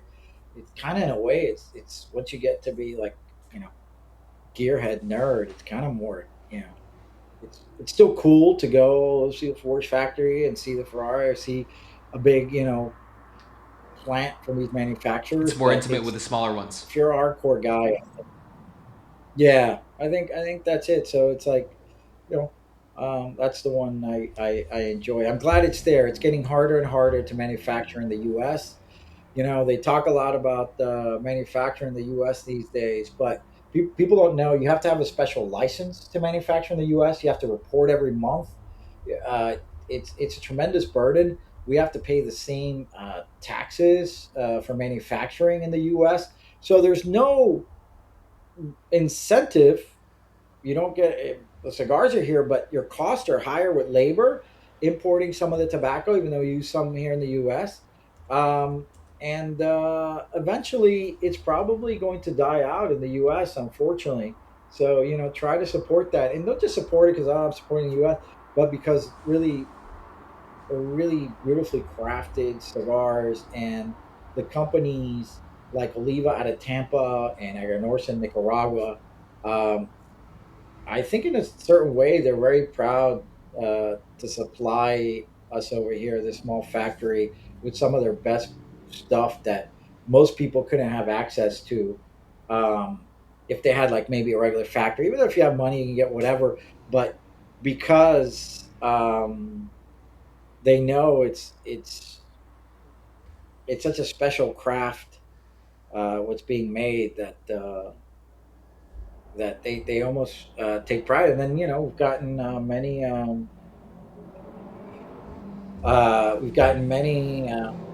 accolades, including being in the top 25 cigars of the year, being in their factories. So, yeah, look, factories are fine, but without access to great tobacco, or growing great tobacco, like the factory races Cubanas and Honduras that are Fumas, they wouldn't be able to do a lot of certain products that they do for us if they weren't growers also.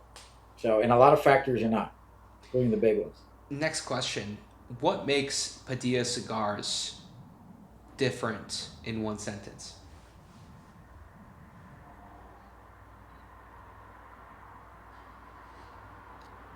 Uh,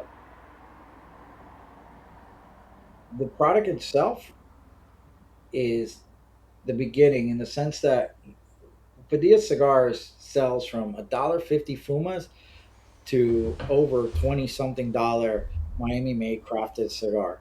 Um, but along that whole wide gap, um, is a great value, great cigar, and not just for the money, but you're getting a cigar smoker's cigar. Um, and that's, I think, why, from our lower end to others, actually sell so well. Don't necessarily get all this hype. Been around 23 years, worked at all these factories. I have no interest right now. Maybe Cuba is probably the only country I would start up my own factory. But um, the thing about my brand is, besides the story, and that's an interesting story, and blah blah blah, and the ratings and all that, it's just, wow, that cigar over delivered, uh, uh, on quality and value. And I remember going to a cigar shop and buying Flor de Oliva at the time, and and it's pretty good for a cheaper cigar. Or the series, or the Oliva Cameroon came out. It was a pretty good cigar for the money. I'm not looking to be just a value brand. I do these extremes, and the guys know. I think consumers who've been smoking for a while know that a Padilla Fumas is one thing, and a Padilla Miami, a Padilla 19. We did, for example, the project for Napa. Probably most people wouldn't have chosen my brand. In the U.S., it's mostly sold online in catalogs, and not really focused on the brick and mortar in the U.S. More focused international with distributors and getting into stores, and plan to go back more into brick and mortar in the U.S. But that's really not my focus. Um, and you could just get a great, tremendous value of a cigar. People have written me about the new Padilla Reserva Oscuro. We did that for Cigar Page. That was a fantastic value. And then guys overseas who might have picked up some different things like the Picadors and Cigar World in Germany, different price points, or we're introducing the Fumas in the United Kingdom now. And kind of reverse, most people would stay away from those markets from doing such a great value kind of cigar. But I figured the guy who's smoking Padilla is a guy who's into cigars and then smoking for a bit. Love to have new smokers, and we got stuff for you there too. But that's who the real smoker is, and what makes it different is in the day and age when everybody's trying to charge more for cigars, and there's more and more hype and more marketing and things of that nature. Don't advertise. I'm a small boutique brand, been around for 23 years, and I don't think you get to stick around for 23 years if your product is not good. Um, so So, in one word, value you know, I, is what the cigar brand is. yeah. But when people think of value, they think maybe just cheap No, or not things not like at that. all. I've worked with one of the Well, I think one of the things also, when I worked with Pepin Garcia, nobody really knew who Pepin Garcia was. Same with Oliva. I worked with Oliva right after because I was looking for a great price point. I couldn't just have, at the time, this was 2003, $10, $12 was a lot of money for a premium cigar. Most cigars were less, were half of that price. If new brand boutique made in Miami, who the hell is this guy? And we couldn't get enough of him. And then, um, this guy AJ Fernandez through Cigars International at the time was introduced. I was like, "Who's this?" Okay, young guy. And what AJ did at the time, a lot of people don't know, he really started uh, selling to the big catalog at the time. And what a lot of factors will do, like, okay, the catalog's just coming, it's just shove whatever garbage in there, and it's all about price, and you're done. What AJ did differently, and when we worked with him, was he didn't have all the resources at the time, but he would buy tobacco that was at a certain point and really finish it and fermented it himself. So he's able to keep where he's still making money and delivering a superior product, great value to the end consumer, and that's why his brand started standing out from other people who were making private labels in that catalog. It just it shined, and most people would not have taken that approach. And to this day, I mean, he came out of nowhere when that Pepin, when we first started '03, Pepin started getting notoriety, and he started like, going, and then they split with his partner, and they created My Father, and still very popular, and this and that. But out of nowhere came this gentleman called AJ Fernandez, and that he's left everybody in the rearview mirror. I mean, he's a monster and a great partner to have. But at the same time, Raíces Cubanas, Hugo and De Mayo, who's coming out with a line, try his Nuevo Comienzo 1941 line. What a smoke that. That was a fantastic cigar. Yeah, look, some guys will do cheaper stuff for catalog and this and that, but man, go online, try our line, try our Reserva stuff. If you're in the US, you'll be amazed. And a lot of guys, hit me up on social media when they discover it, like, how are you able to get this out there like that? And then a guy like Napa, in Napa, California, out of all places, for lack of a better term, a bit bougie of a fancy place. He's got all this. Um, his number one volume seller was a Padilla 1932, which is a cigar that sold for over 20 something dollars. So look at that wide breadth of scope. I just had someone email us yesterday.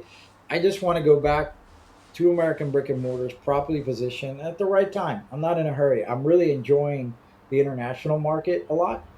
I'm really enjoying working with international distributors. Someone we work with, like Mark Bendon in Cigar World, way before most brands were in Europe. So, people could say, "Oh, Europe, the regulations and this and that." It's still a very strong uh, consumer base, not only Europe, but growing in the Middle East and Asia, Australia. So it's coming. It's a small brand. I've had my hiccups. There's a lot still to go.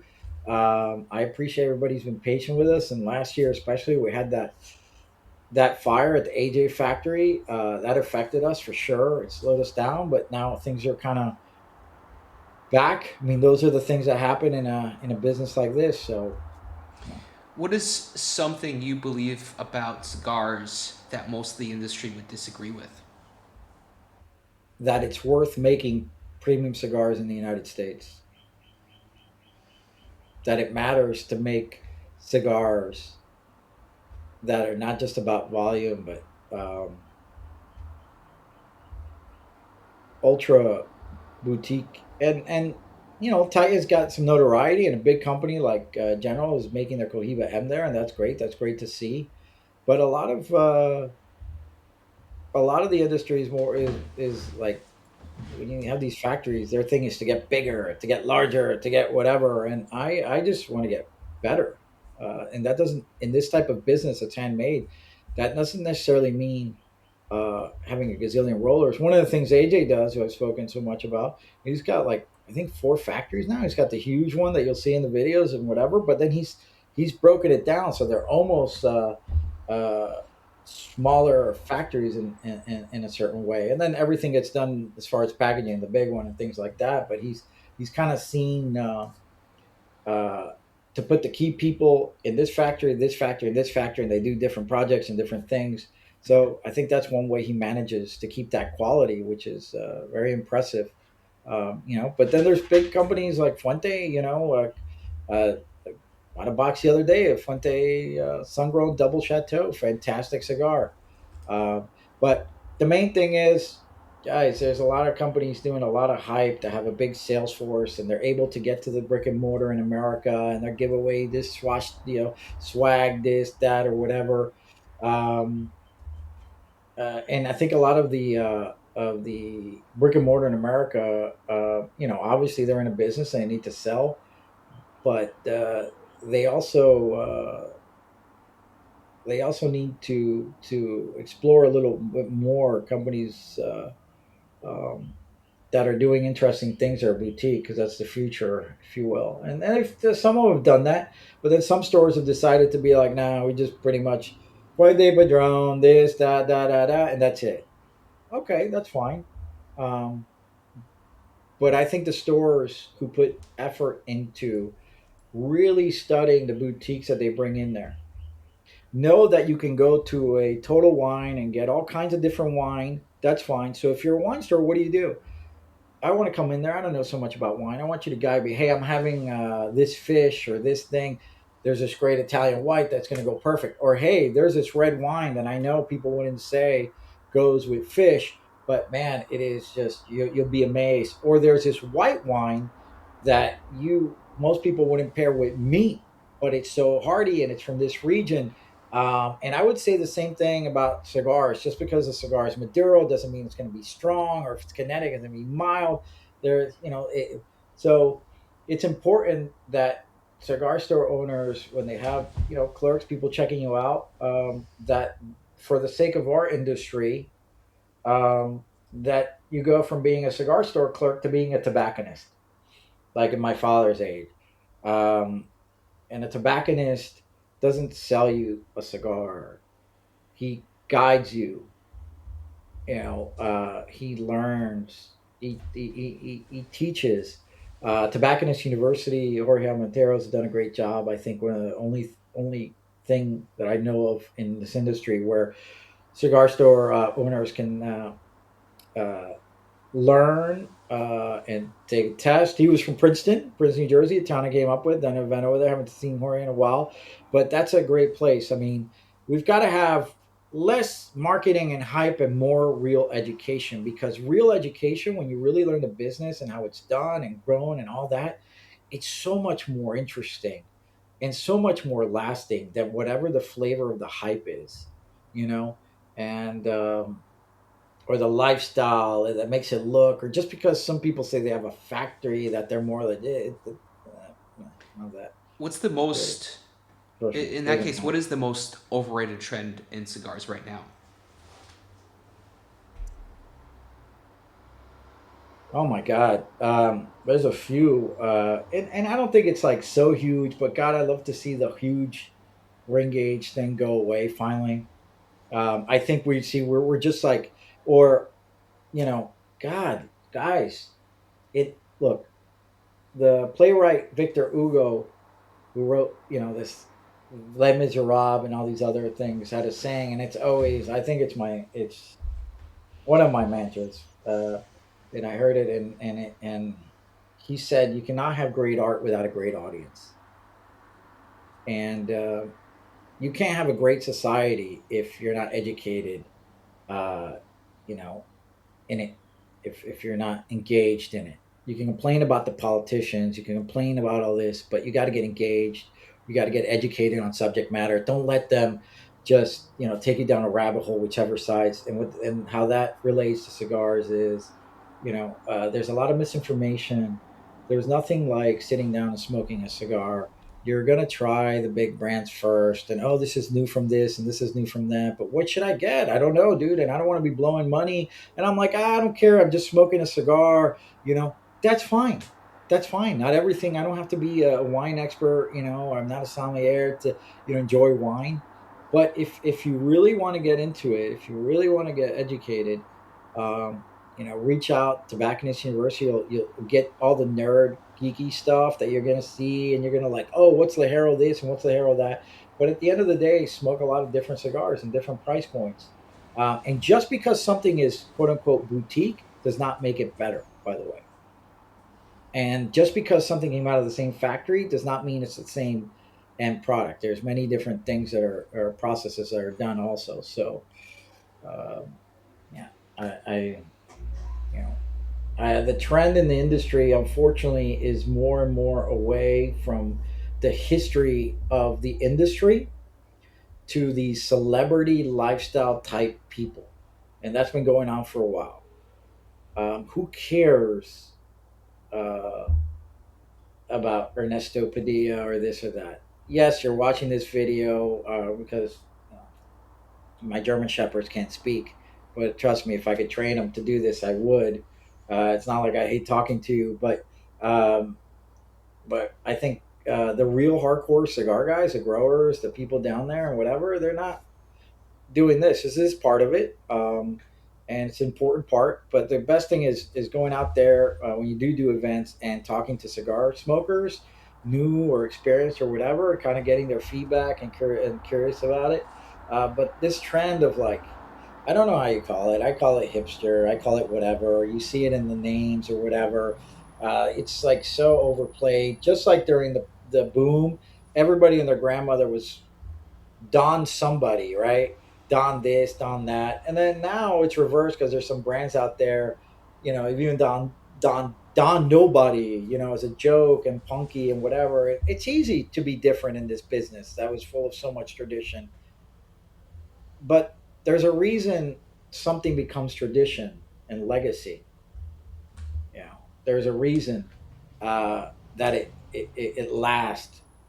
There's a reason why certain brands just fade in different categories, and the brands that really value the history, legacy, and tradition of its industry survive, uh, and will always survive, because tradition, legacy, history are your guide, your way, the way.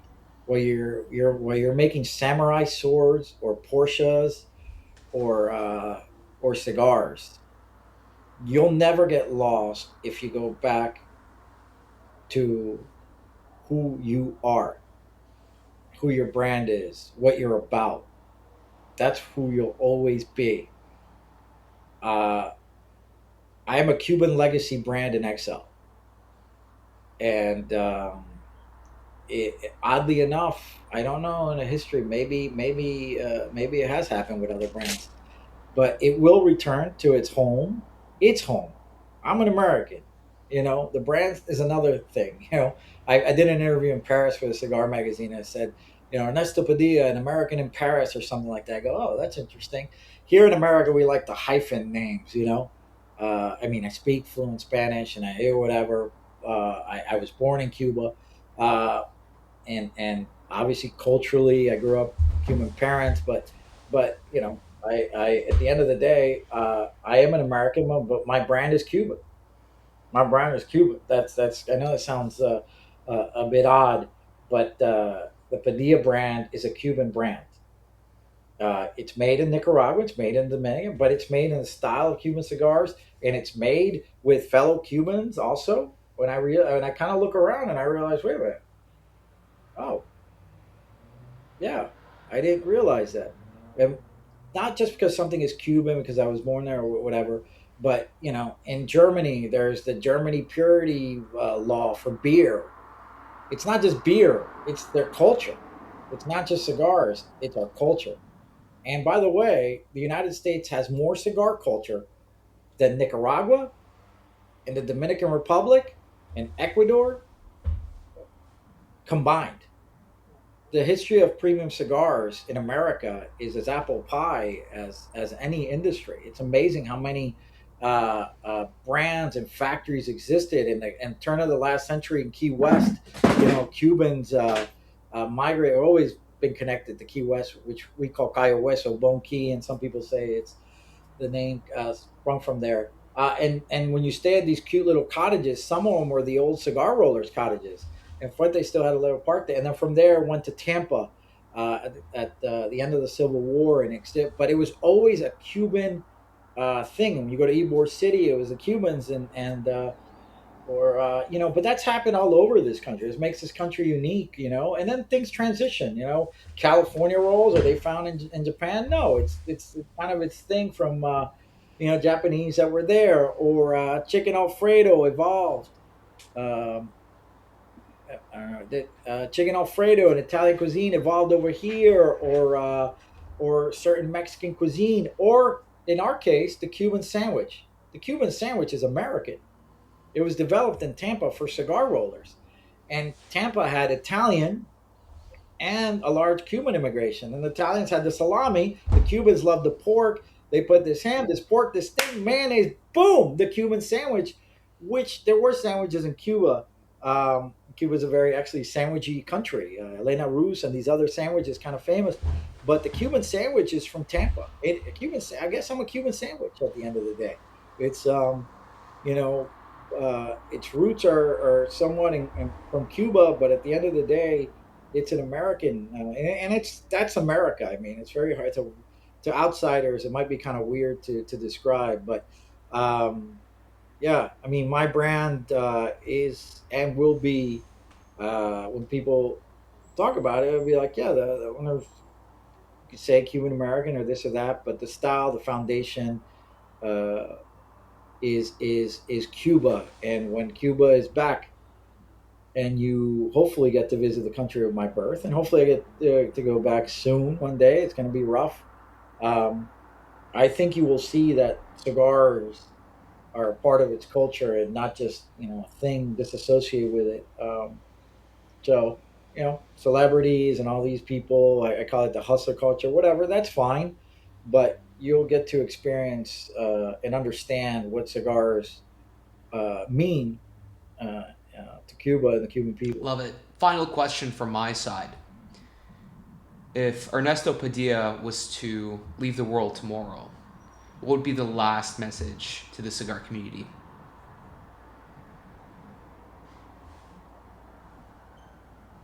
Don't forget where you came from, or you never know where you're going. You know, um, Don't abandon your legacy, your history, your tradition. Celebrities smoking cigars and all this is great, but our biggest asset is our history, our legacy, our tradition. And even when it came time to push back on government regulations, and they started, Food and Drug Administration was trying to do that here, and that was overturned. And my industry would go up to Capitol Hill and talk to these senators and everything, and they thought, the idea was, you want to have young kids smoking cigars, which we all know is ridiculous. But but one of the things that our industry had to bring up was like, this is an adult industry, and this is a craft, and there's a history and a legacy that's actually even connected to this country. And if we just become this lifestyle product and forget, uh, and don't champion the history and a new history being made, a great history in Nicaragua and Dominican Republic and Ecuador, fantastic rappers that have added to the history of cigars. But we also have to stay true to our legacy. And I know a lot of new people, new companies that have gotten pretty big don't really have a legacy in Cuba or the premium cigar industry. It might be first generation. They've done a good job, great job. They'll be added too. But there's so much history. My friend Rafael Cifuentes, whose family owned Partagas, still in the building down there. He had a brand briefly here called Altezas Reales, made at El Titan. And it was just awesome to talk to him and talk to him about his family's history. They're from Spain, and they own the Partagas brand. They own many other brands. So um, the cigar industry only dies when it fails to keep its legacy and history alive. Uh, it doesn't matter what comes next. It doesn't matter what is trending, what packaging, what backs with this or that, or how the person looks quirky, zany. Who cares? Fads come and go. Legacy, history, and tradition stay. It's a reason why we fly 4,000 miles to go look at the ruins of ancient Rome or parts of Asia and see other civilizations, or look at the pyramids and go, Jesus, humans built this, and why? What do they do? And I mean, and a society needs to do the same. And the United States needs to remember its legacy and its tradition and why it got started. So I'm not saying you have to be like closed-minded or anything like that, but my message to the future is, you don't have to be Cuban to make cigars. You don't have to have a Cuban legacy to make cigars. But I've seen some ridiculous claims that cigars are made in the DR before Cuba and this and that. Just silliness, just marketing and blah, blah, blah. It doesn't matter who made it. Mexico, San Andres era has fantastic wrapper. And, the natives there used it also. And tobacco has been traced back to Peru, and it's been found in North America. But there's different, tobacco seeds or whatever. But um, in this society, we tend to think new is better and new is good, but you don't have to reinvent the wheel in cigars. There's fermentation, which has a process. There's the growing, which has a process. There's new tobacco barns with technology, which control the heat and whatever. That's amazing to have it there. And there'll be maybe some new technology. But at the end of the day, we're still making this thing as we did hundreds of years ago. And people are still fascinated because it's still made hundreds of years ago. Imagine an AI robot making cigars. Really? Nah. It, and at the end of the day, machines have tried it, and maybe they'll get there. I'm sure we're learning, but there's something about humans seeing other humans create a handmade product, and then in our case, we have one client that we sold over 1 million annually to. Keeping the consistency of that product it's pretty amazing. It's pretty amazing. Say it takes 900 hands for a cigar is done. Over 2 years from growing to maybe some of the tobaccos might be ready. It's like I was saying, I think earlier, I got distracted. Chuck Wagner from Camus was at this dinner, cigar aficionado dinner. That's what I was trying to make my point. Coming back to that, I was at this dinner, a fancy dinner. Cigar aficionado does it every. It was doing. I don't know if they're still doing it. fundraising dinner, different people, celebrities, and Chuck Wagner, who's a cigar guy, owns Camus Wine here in California. He was at our table and started talking. Oh, cigars, yes, blah blah blah. And he says, I got to go down to Nicaragua and see different factories and see the growing operation. And I go, what do you think? He goes, he leans over. He goes, man, we just ferment grapes. I mean, he was paying a compliment, but I think what he saw was the amount of work that it takes to make a premium cigar. It's amazing that we could even sell them for the price that we do. It's amazing that in 2026 this product still exists, and it exists because of passing down that knowledge, that history and tradition.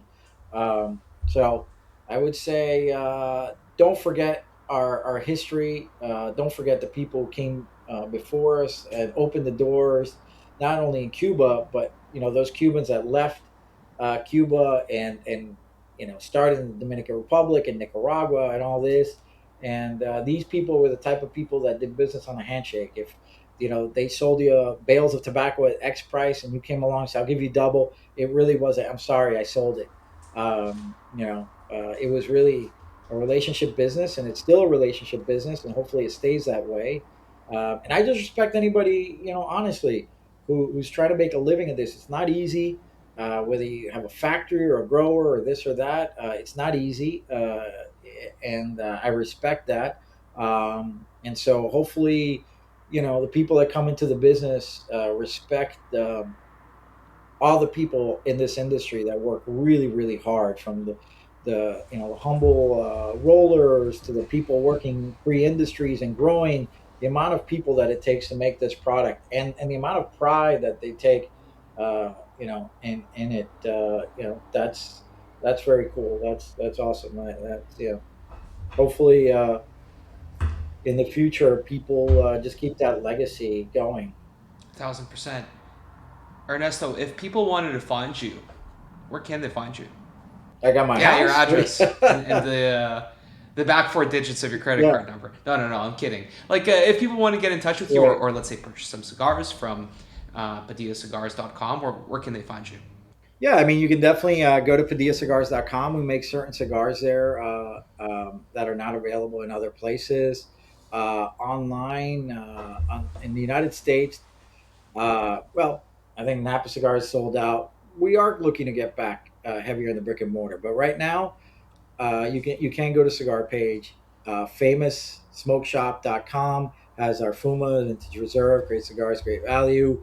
Uh, we'll see what we did a tremendous business back in the day with Cigars International. We're looking about seeing about that relationship again in the future. So, but I would say right now in the United States, we have a tremendous portfolio at Cigar Page. We have a beautiful cigar. It's not available. Cigar Page called the Vintage Reserve. That's a famous smoke shop, and also Fumas. I think Colts has a few of our cigars. In Europe, in the Middle East, coming on board. Whether you're in Israel, our friends at Tobacco and Wine, Ron over there. Lebanon. Oh my God, Samar, a great guy. Bulgaria, Romania, Serbia, Velitabac, Serbia. I think I forgot their names in. I'm sorry, in Croatia, in the UK, Global Leaf coming on board with it. In France, we're coming on board with In Proximite, which is a big distributor down there. In Germany, our friend Mark Benden, CigarWorld.de, my German Shepherd's favorite store, and the only store they say you should go to is Cigar World. It might be biased there. We've done some in Switzerland, working on Italy. So that's some of the places right now. If you want to really try the Padilla Miami, check out our friend Pravada Cigar Club, Ryan over there. We did a special thing for him. I think he still has some left. If you really want to try a cigar that is, man, it really is special. Made here in Miami, Miami 8 and 11. I don't have any right now. We do them in small batches from time to time. Go check that out. Go on, I don't know if it's PravadaCigarClub.com. Go check out the Padilla Miami selection that he has. Thank me later. I'm gonna probably go buy some from him because I still want to have some for my thing because I end up blowing out to them. Our friends at Napa Cigars, see if they have any before nightfalls. Also, that's a great blend we made with a small new factory. I got to say, one of the things that Padilla Cigars has done is has been one of the first to recognize small factories before they became kind of these household names. We did that with this factory Yaxel that made our before nightfalls. That's kind of a punchy cigar. I don't recommend it for new cigar smokers. It really is beefy. But before AJ was the AJ Fernandez that people know today, Oliva before they really even got did the V and all that made cigars. Pepin Garcia and his factory here. Raíces Cubanas, a factory you might not heard of. It's coming on online. So before a lot of these factories were kind of known, I was El Titan de Bronce, obviously. Um, they're able to recognize there were things there that shared some common things. And by the way, been able to get top ratings in all these different factories. So there's kind of been a style that I work with in these different things. And each factory has certain tobaccos or certain things that as a brand that doesn't have a factory, not looking at a factory, it gives me an advantage over others. Where our finest hour in '88 is going to be different than the vintage reserve made in Raíces and Honduras, and the Fumas, and then the factory. Raymond Pages is another young guy coming on board doing stuff for us for Cigar Page. Tremendous product, crazy freaking price. I tell you that. I mean, everyone should definitely go over there and pick up a Reserva line or San Andreas, or even try some of those Fumas. You'll be amazed at the quality or whatever. For the U.S., brick and mortar, we're coming back. Thank you for emailing me. I think after the pandemic, I wanted to kind of stop and refocus a little bit, and we've been pulled in a little bit different direction. So I hope to be there. But it's been a great 23 years. I don't know if I'll be around another 23, but I've enjoyed it. I've gotten, it's nice to get the accolades. Thank you for giving us a shot after all these years, and thanks to all our factory partners we work with all these years. Thank you to these new distributors. I'm amazed to see how premium cigar smoking is growing internationally. I love to compete with the Cubans.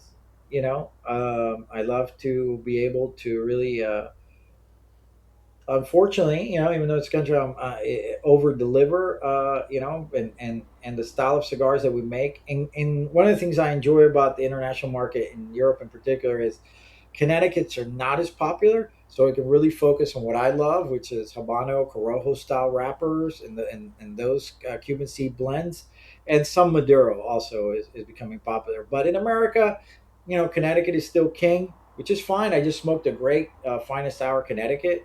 We do with AJ, very nice. I was like, man, I forgot how good this is. It was a coffee, but at the end of the day, I'm a classic Cuban seed cigar style kind of guy. Love some of the Maduros. For whom the bell tolls, we do with AJ. We got to release that and stuff, but I've been yapping on too much. But try our stuff. We got many different price points, and hope to connect with you guys in person. And thanks for having me. Absolutely, Ernesto.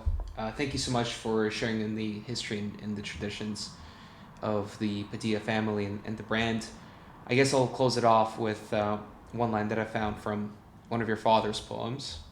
I believe it translates to the humiliated too, and the quote is as such: "History is the blow you must learn to resist. History is that place that plants and uproots us."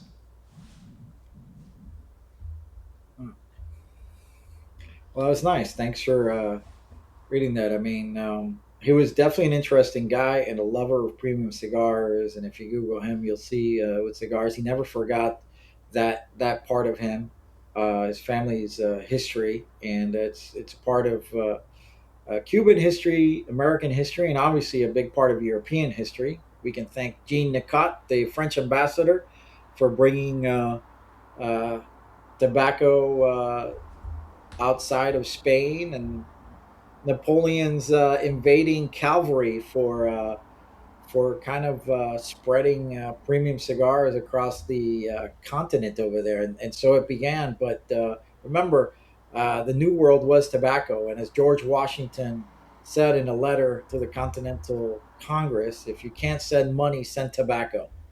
So we wouldn't be here without her. Maybe it was a different form, the burley that they had, but it's definitely a part of the history of this our new world hemisphere where we're born. Love it. Thank you so much, Ernesto. I appreciate your time.